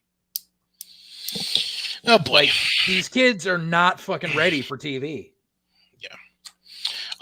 By the way, quick update on what we were just talking about. Apparently, report I'm seeing today is that JC Jane did get a CT scan and it came back clean. So it sounds like as long as there's no concussion issues, which was not mentioned in the article, who knows? If there's no concussion issues of any sort or anything like that, then I guess she'll be good to go on Tuesday. Oh, that's going to be so bad. Listen, I'm just reporting what I see. Speaking of bad, and things not looking good. Now, I've not seen the exact clip, but I'm going to try looking it up right now.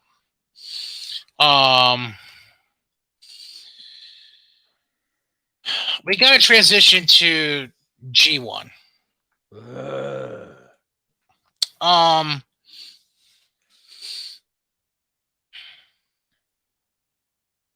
So here's what happened.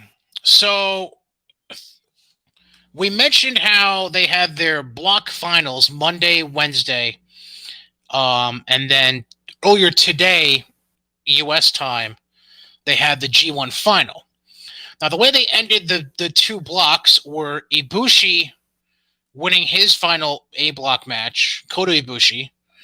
And then they had Takagi go to a draw with Yujiro Takahashi. Because, nothing like making the heavyweight champion look weak by having him go to a draw against Yujiro Takahashi. I mean, it's having him do the job. Yeah. So Kota won by 1 point, the A block. B block, we had mentioned in our previous episode 21, that it was literally Okada versus Cobb for all the marbles, because it was their last meeting. It was the last match of B block preliminaries, but they were they had already clinched the top 2 spots of the block, so they basically said, fuck it, we'll make it the finals of the block. And Okada ends up beating Cobb, which it's exactly my reaction. They had a chance to do something new, and they completely fucked it. So essentially, they went with their version of Stone Cold Rock, essentially. I don't know. Their version of Roman and Brock. Yeah. And it was basically a race to see who would win the G1 for the 3rd time between Kota Ibushi and Okada, because they both won it twice by now. And I fucking love Okada and I love Kota, but give me something new, Jesus. Okay, so I found. I'm not sure if this is going to show me. Oh, maybe. Hang on here. So I'm muting what I'm looking at here. Okay, so Burning Hammer. So Ibushi. So here's what happens. Okada and Ibushi are fighting, and Ibushi goes up to the top rope. He has Okada in trouble, and goes up for a Phoenix Splash, which he's more known for doing than Seth Rollins. Let's be honest. Although people just want to put it on Seth. Well, I mean, it's better than putting it on the creator of it, considering what happened to him. Which I'm not even going to bring up because I don't know if I want to know. Let me see. Let me see what they show in this. Hayabusa meant to the Phoenix Splash. But yeah. Okay. So, of course, they don't show it in the fucking highlight clip that New Japan put out. Of course not. They put out 15 minutes worth of highlights, and none of it shows what actually fucking happened. That's cool. So basically, he goes up, does the Phoenix Splash, gets hurt in the process. Okada crawls over the corner, not knowing what the fuck's going on, and basically Red Shoes says the match is over, and they award the match and the G1 to Okada. So he basically got to buy into Wrestle Kingdom is the way it pans out. And this dude's video is fucking awful, so I can't get a good view on what happened. I said it last week, but I mean, we know Okada is New Japan's Ric Flair, but give me a fucking break. Give me something different. Yeah, because I know last week when I set up what we had in front of us, we kind of broke it down because before Kenny Omega, I want to say the last Gaijin that was in a G1 final, I believe, was Carl Anderson, if I remember correctly. Yeah. And that was 2009, some crazy like that. Something like that. Just fucking crazy. I would have been happy seeing Jeff Cobb versus Shingo Takagi. It would have been something different. Mm-hmm.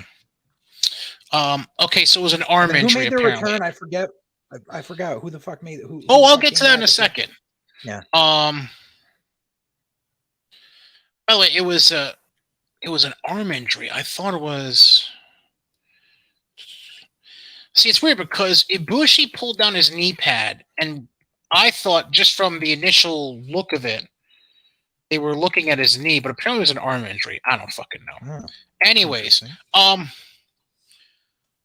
so you mentioned somebody returned.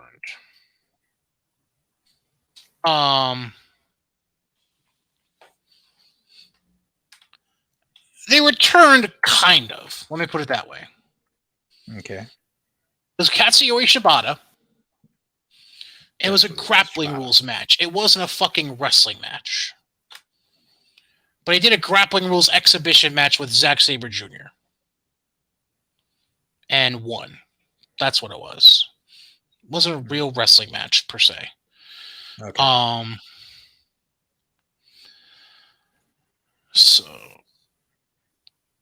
Okay. So now that I'm looking at photos on the New Japan website, it looks like they were. It must have been some kind of. It looks like they were looking at his right shoulder is what happened. So he might have fucked up his clavicle or whatever other fancy location and not something real bad.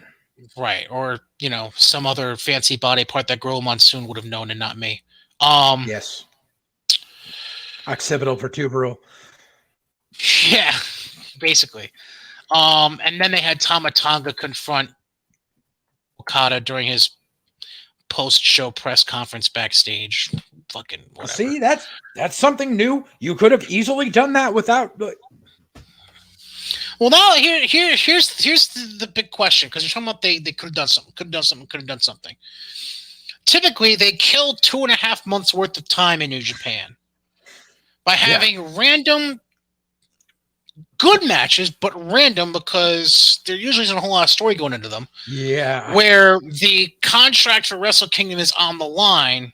Mm-hmm. Like Ibushi had some bangers the first time he won G1. I can't remember exactly who they were against, but he had some bangers leading up to Wrestle Kingdom after he won it the first time.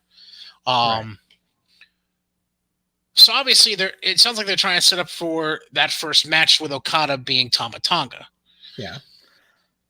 You look at this list. Let's be frank.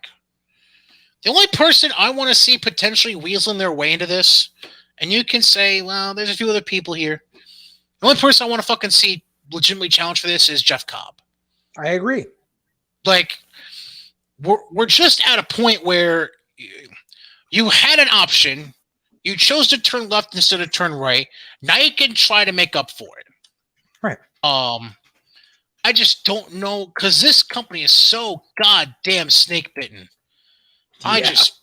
I don't know anymore if they are willing to even attempt this.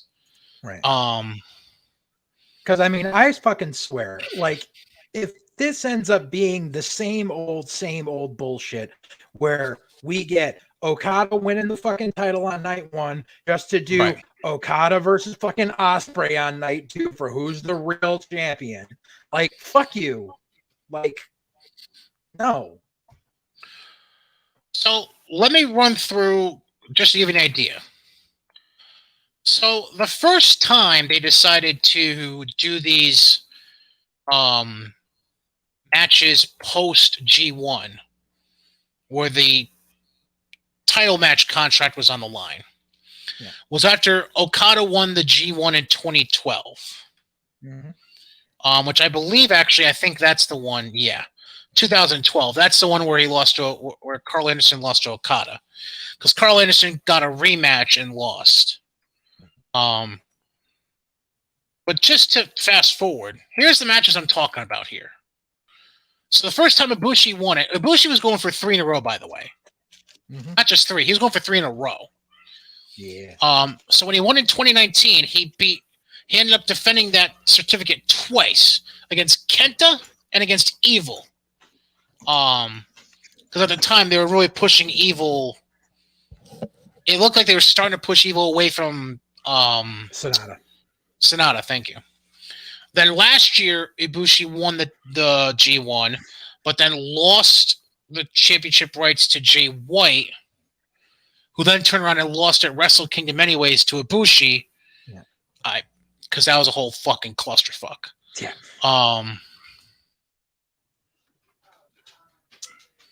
But it's interesting because you take a look back.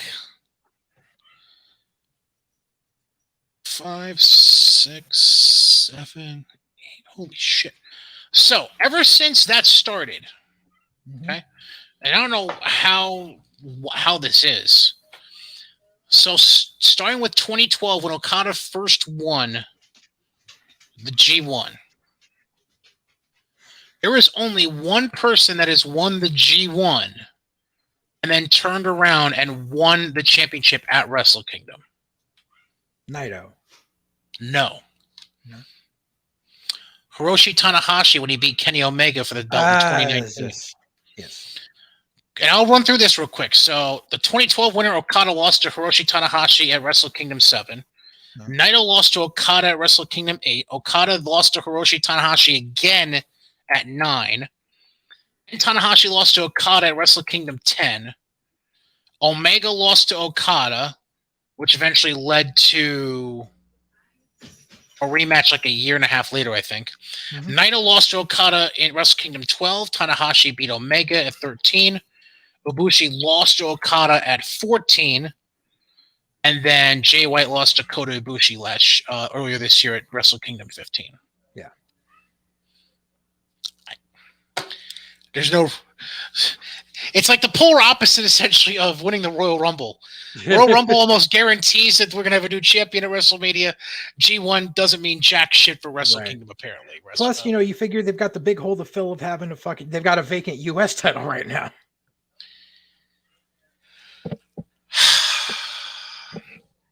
Yeah, here, you want to know what I'm scared about? And I know you're scared about because you dread this person. I'm scared about them setting up for, and I mentioned this, I think, a couple weeks ago initially. I think I'm scared about a triple threat at Wrestle Kingdom. And Ospreay's going to fucking randomly show up in the next month or so and say, I'm the real champ, and they're just going to throw him into the fucking title match and fuck over Okada. Right. Although see, I don't see them doing a triple threat because actually, I don't think it'll be fucking over Okada. You're more fucking over Takagi, really, because this could be Takagi's shining fucking moment because he's never, at least to my recollection, never been in a Wrestle Kingdom main event, and now you're gonna fucking shit on him having a moment with Okada by throwing Ospreay into the fucking mix. But I don't see New Japan really isn't big on 3-ways and 4-ways, so that's why I see it in a night 1, night 2 bullshit.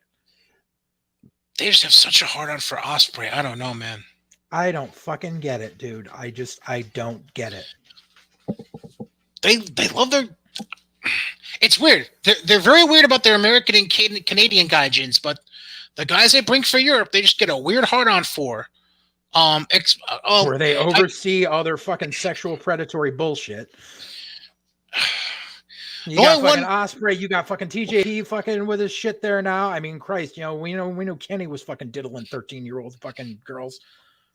Where's what the fuck's his name? Robbie Eagles. He's from Australia, right? Yes.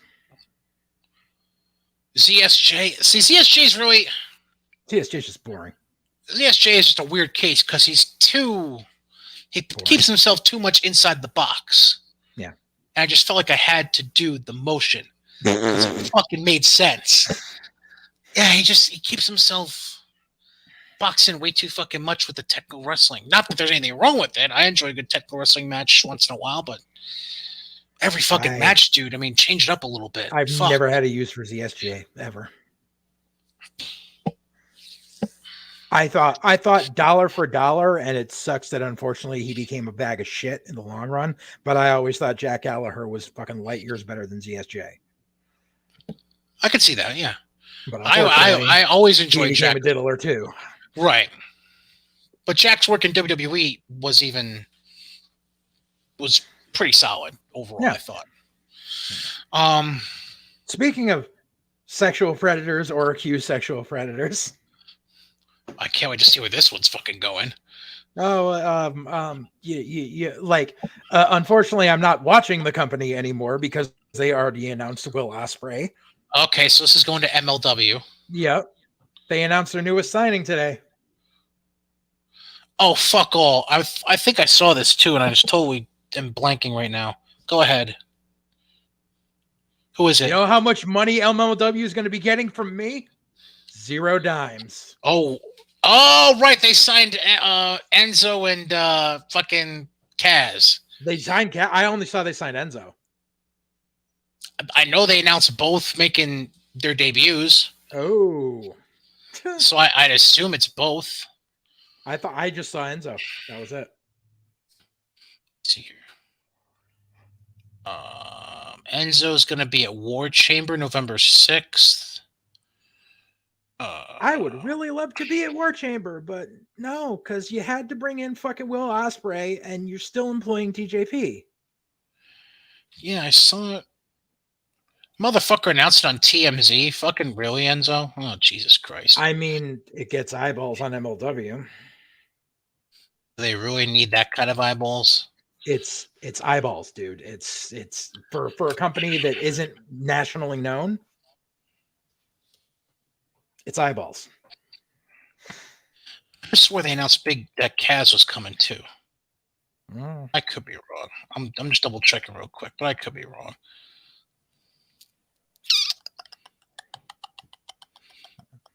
There's a whole other rant Anyways. that like went along with that I'm not going to get into today. I can wait till next week's episode. But basically, it has to do with the internet doesn't realize what Middle America is. The internet doesn't realize what? What Middle America is. Oh, Jesus Christ. We'll say that for next week. Please do that. Rant, so, yeah. So, I'm going to have you, I'm assuming you have stuff at the ready for AEW. I'm going to have you cherry pick one or two, but I want to bring up something real quick. I actually don't, because Dynamite was on Saturday. I didn't watch it, but I would like to talk about the bullshit dick measuring contest and who won. Everybody was dick measuring. Fucking CM Punk was dick measuring. Tony Khan was dick measuring. Oh, right. Yeah. Yeah. But I mean, everybody got to dick measuring at that point. CM Punk said something. Fucking MJF said something. MJF said something. One of the women's wrestlers from WWE said something. I want to say it was Becky. I could be wrong. Probably. I mean, everybody's pulling out their dicks at this point. You got a dick. She's got a dick. He got a dick. Everybody's got a dick. It was like Oprah giving everyone dicks from WWE and AEW. You get a dick, and you get a dick, and you get a dick, and you get a dildo because you don't have a dick, and you get a dick.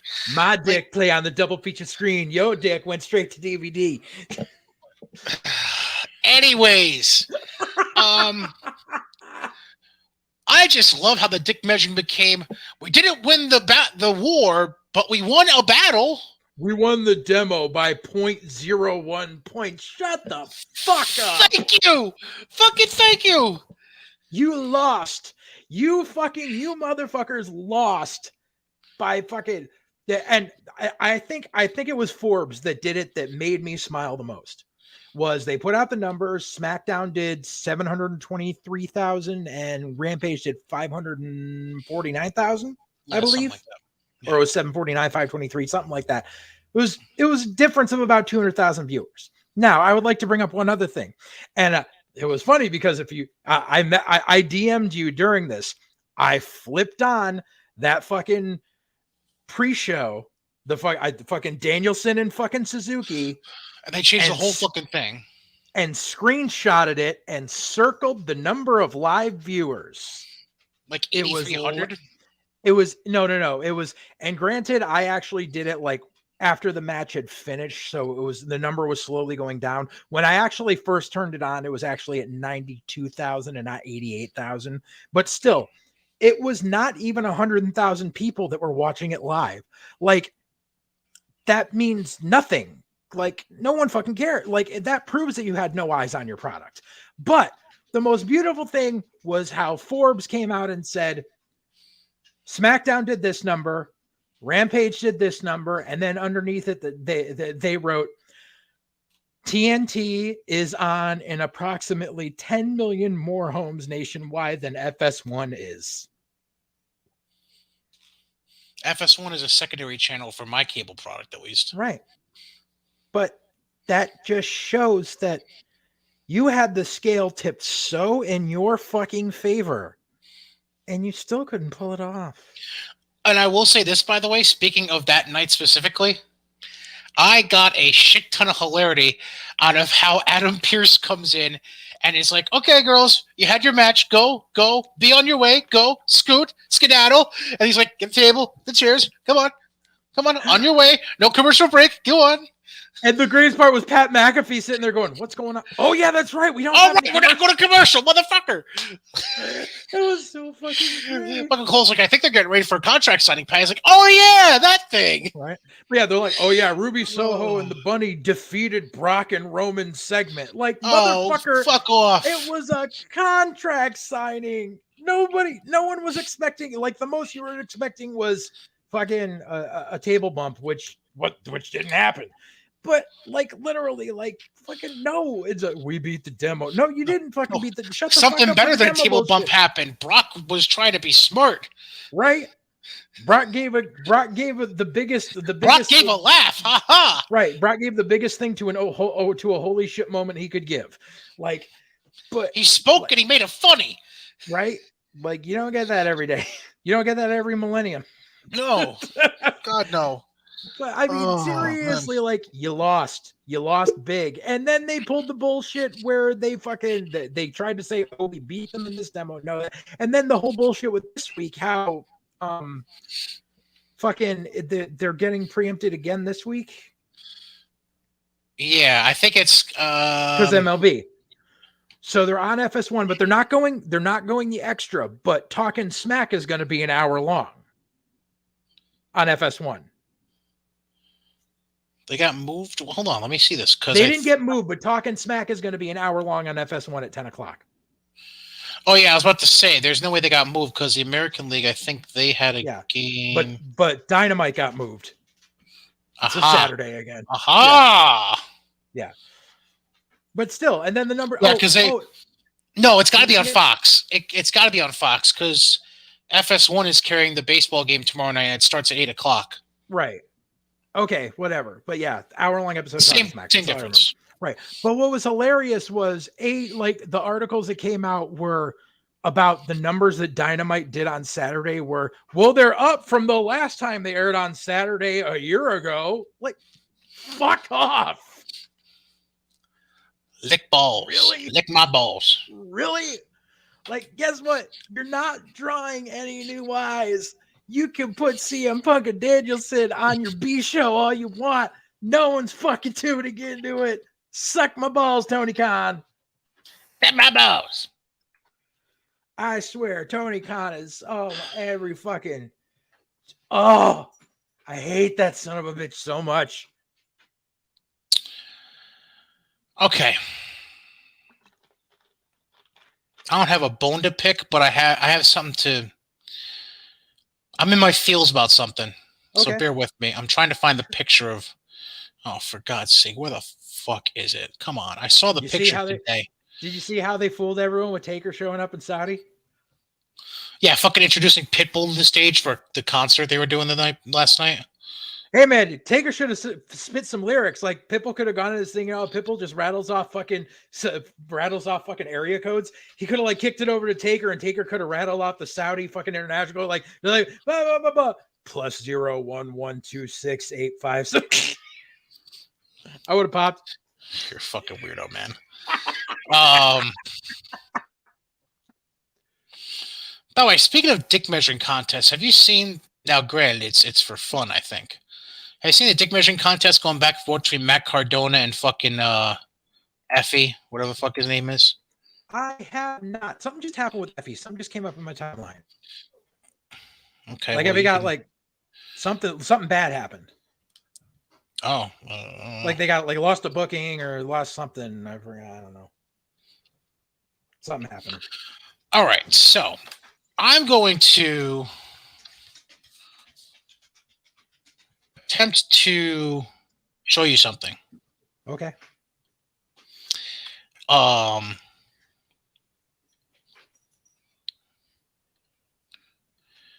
This is very last minute, so I apologize that I'm pulling time right now. It's currently uploading into the system. So I saw this on Twitter today, and I almost lost my fucking mind. Okay. Are you sure you're ready for this? Yes. I uploaded it to the wrong category. Hold on. What happened to our background? I know. Hang on. Hang on, dipshit. Hey, now our background's back. Yay, it's back. Of course I put it in the wrong category because I'm a fucking idiot. Hang on. Fuck. Yep. It's been one of those days. I'm sorry. Uploading, and we're there. Okay, are you sure you're ready for this? Yes.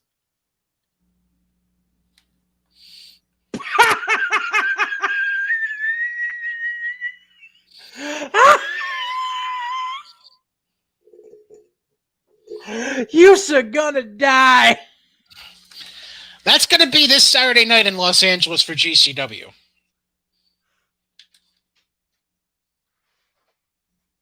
Wow.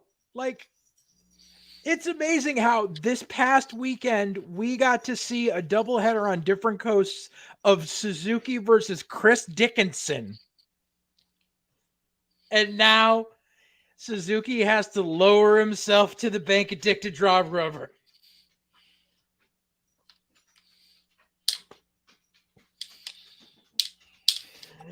I'm glad you're laughing about it because my reaction was extremely the opposite. He's gonna kill him. Did we already see Nick Gage embarrass himself trying to do anything technical? Yes. When he was on AEW against Chris Jericho? Yes. Did we already see this shit? Suzuki's legit gonna knock him out with like 2 punches. He's going to stretch this motherfucker and then knock him out. Yeah. He's gonna come at him with a pizza cutter. He's gonna be like, nope. Suzuki's going to be like, you're going to learn today, boy. Except much more Japanese than that. Kaze Ninari, motherfucker. Oh, my God. Like, I give up. I give up. Yeah. Like, there's no way Suzuki needs the money that bad. So, like, what the fuck? Is he that bored? I feel like he's got it. Like, he's got to be getting a fucking. I want to know who the fuck's back in GCW lately because they've been putting out. Like, I feel like Tony Khan's been like, and Mox has their belt. Money. Right. Mox has their belt. They've been bringing like the guy that runs GCW isn't that loaded. And they don't do nearly enough fucking internet buys. Is it the name I've heard before? Is the guy he used to be a ref for Combat Zone. Is it Brett Lauderdale? Yes. Okay. Like, so maybe they did strike up some partnership since the I don't know if there's thing? a partnership, but I feel like you remember how we didn't find out till years later that Vince was cutting checks to Heyman for ECW. Which is funny because I was just watching back clips of that documentary for Heyman earlier in the week. But right. yes. But we didn't find out till years later about it. Oh, yeah. I feel like Tony Khan is like cutting checks for GCW. Fucking Lauderdale, like as a favor to Moxley. Was Moxley really that connected to GCW originally? He's connected to Lauderdale. Oh, because it's GCW. Yeah. I suppose. Like, because it's fucking like it's like he doesn't have the money that Josh Barnett's got. Like, fuck. Like, because Barnett's doing blood sport left and right and shit. Fucking. It's weird. Like, they've been bringing in too many names lately. Who? GCW? GCW, yes. Yes. Agreed. And well, too many to make sense of it. Right. Too many to make sense of it for the size of the venues they run, and they're not doing a fuck ton of internet. Did they just have Mick there for an appearance? Yeah, Thunder Rosa did a surprise appearance. Yeah, Foley was the fucking ref for fucking not the ref, but presented the fucking belt for fucking Mox and Gage. I mean, they had Cardona's not that expensive, but I mean, they had Cardona there. They're bringing in fucking Suzuki. They're bringing in fucking names left and right. Like, there's something going on there. I don't know, man. Like, these are the guys that, like, literally, like, a year ago were, like, struggling to get together the cash to do one of the fucking shows on Mania weekend, and we're booking guys like Pinky Sanchez. Like, hi, Pinky. Love you, kid. They just booked the Hammerstein Ballroom, by the way. Did you see that? Oh, wow. Someone's running the Hammer again, finally? No. I'm trying to remember what the date is. I just remember they had some vignette that they posted on Twitter with a bunch of different wrestlers saying shit like they didn't think we were making too small, too heavy, shit like that, and then showed them in the fucking right. But like the Hammerstein, like the last ones that were rented that was fucking ROH. Like you need some money to rent the Hammerstein. Mm-hmm. Like it's not cheap. Like that's why everyone ran in the fucking Queen's Elks Lodge, because you could get it for a decent amount. I'm gonna be an asshole and I'm just gonna fucking say it. I don't care what if this impacts me getting any kind of help from anyone that might be affiliated with this guy. You know how I can tell I can't get myself into GCW? You know who their first ever world champion was? Was it fucking the second one I'm okay with. The first ever one I want to lose my fucking mind over. Wasn't Zandig, was it? No. Their second ever world champion was Low-Key. Respectable. Loki's a fucking flat earth or fucking anti-vaxxer. I mean, talent-wise. In that day, 2000-ish era, respectable talent. His wife. Sorry. Go ahead. Talking in-ring talent. In-ring talent. Work with me here. Do you know who he had to beat to become champion? Who? I'm going to say the name. I think you know the person, and I think it's going to make you angry. Okay. Does the name Andrew Anderson ring a bell? Oh, that racist fuck. Now, granted, he only held the belt. He only held the belt for 8 days before Low-Key took it. Dude, fuck. Oh. GCW World Title was based off of JCW, and Anderson was the first one to win it in 2000. GCW has been around since 2000? It's based off of JCW, which I'm assuming was Jersey Championship Wrestling. Oh, yeah, it is. Yeah, it's right there in front of me. So he won the belt in 2000. Then Low-Key, and yeah, there's a whole... Let me see here. All right, so the title was established in 2000, like I just said. And then they disappeared in 2004. Then the title came back in 2013, and then it became GCW in 2015. Okay, yeah. I was gonna say, but GCW the company, the company didn't come around for like. 2015 is when Lauderdale took it. Didn't get rebranded as Game Changer Wrestling until 2015. Right.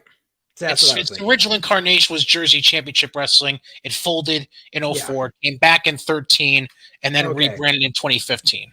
Okay, that's what it was. But the first ever, if you go dig back in the lineage of the belt, the first guy was Andrew Anderson. Yeah, no, yeah. Dan the Man let that knowledge drop a little while back, a couple of years ago. It was Andrew Anderson's piece of shit racist. Don't share a locker room with them.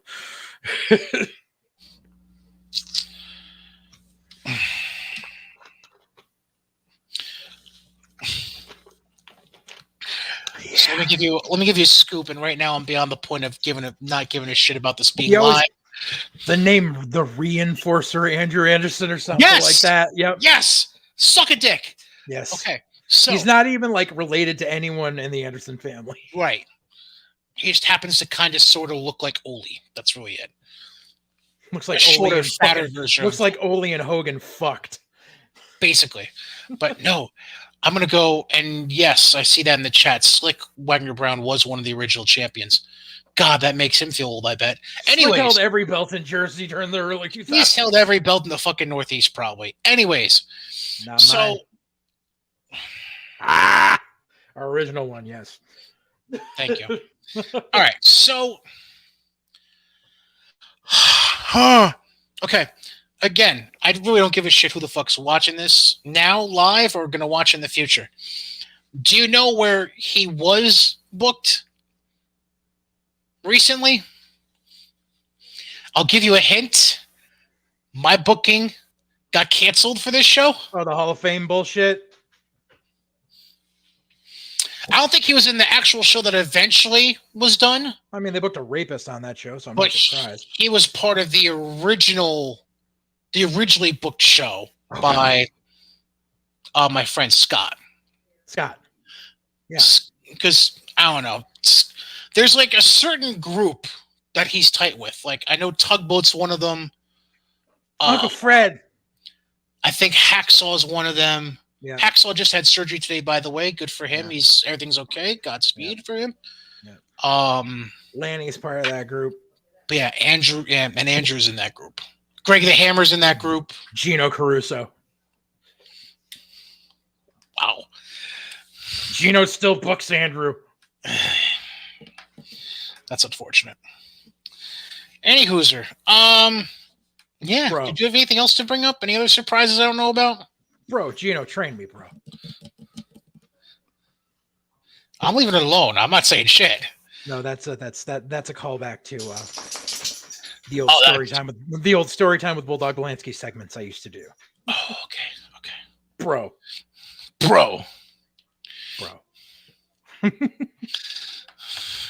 Jesus. Anything else you'd like to bring up? I think I'm good. Like we've gone quite a bit, and like we can save the rest for when we actually do like a regular episode next week. Oh goodness! Actually, you know what? Fuck this. I want because we never seem to have time to do it on a show. And fuck it, we're live. Fuck it, we're doing it live. We are live, motherfucker. I have a question to bring up that I'm 90% sure what your answer is going to be, but I have to bring it up.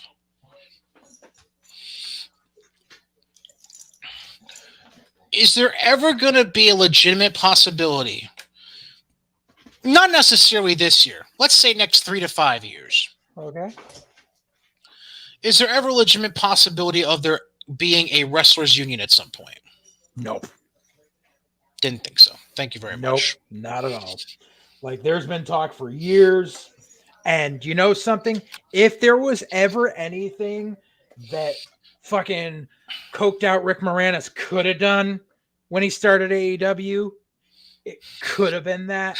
Coked out Rick Moranis. But that like the whole bullshit where, remember, like, and I talked about this on an old episode. Remember how fucking it was all, AEW guys are going to get fucking benefits and paid time off. Nope. Just the EVPs. Like, he could have let them unionize. I got two things quick. One, I think the only legitimate, you mentioned a good point with AEW being formed. If there was ever going to be a time where a movement could have been started, it already passed, and I'll give you the exact timeline. I'll even tell you the exact incident, because this is what started what I'm about to mention. And Bill Watts opened the door, and baby, he walked out of the shining light. When concussion protocols started to become a thing in major pro wrestling companies. Yes. And I'll give you the exact event. Do you want to take a guess the event I'm going to mention?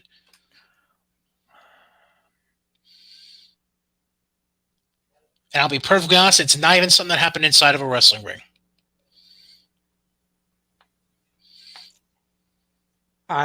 There's one of two things that I could think of, and I don't think it's either of them. It's either the Benoit tragedy or when you got it.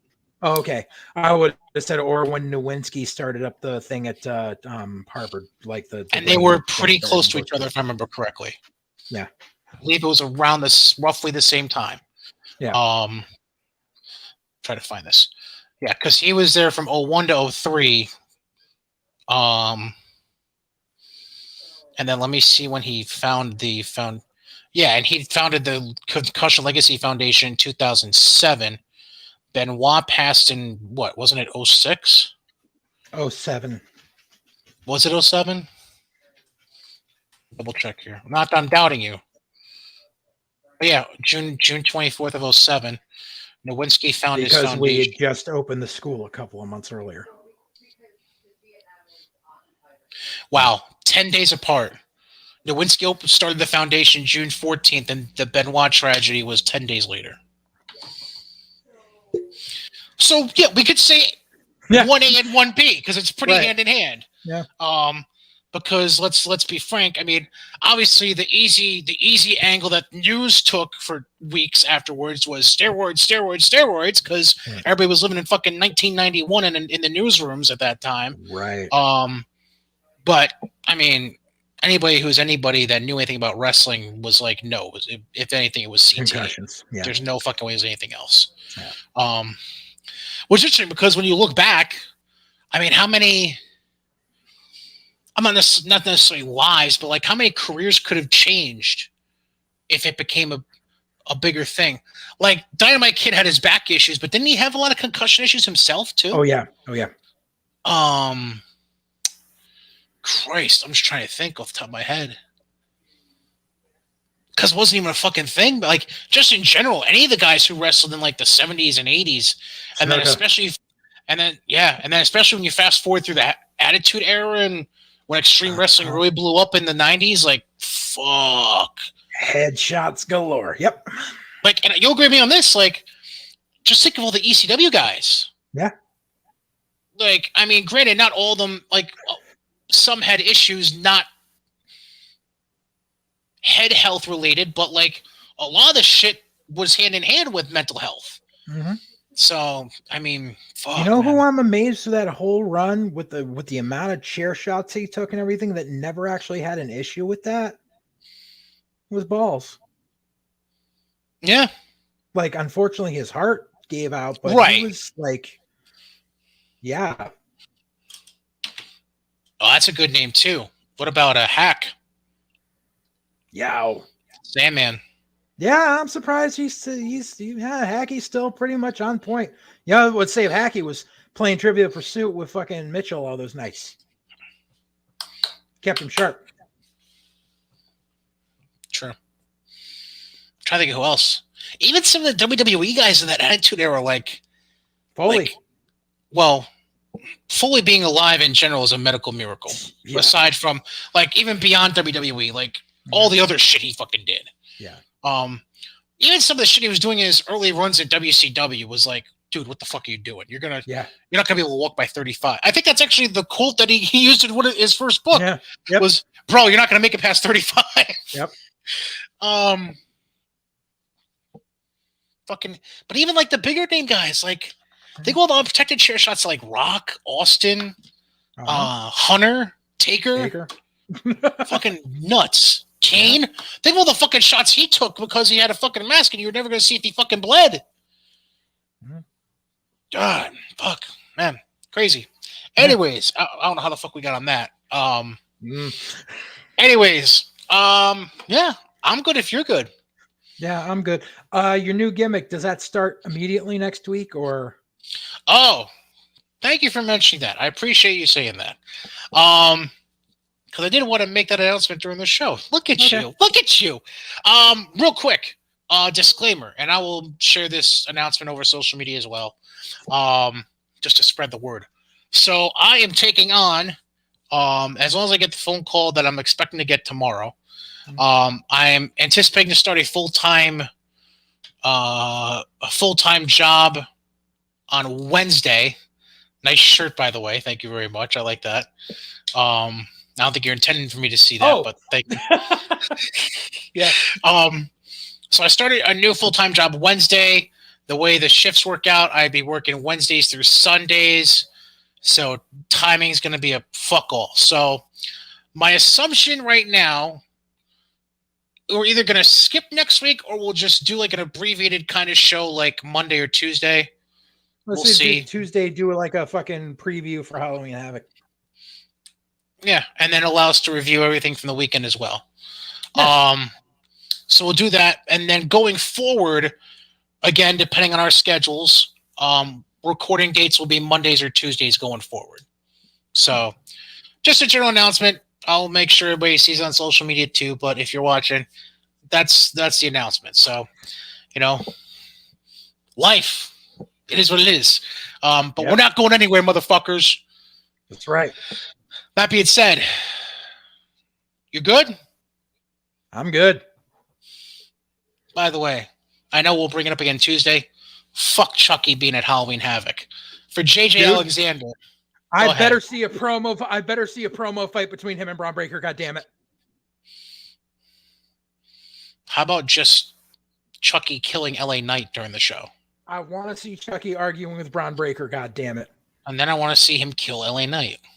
Well, yeah, sure. But I just want to see both. I want to see the legacy continue. I want to see Chucky get stabby.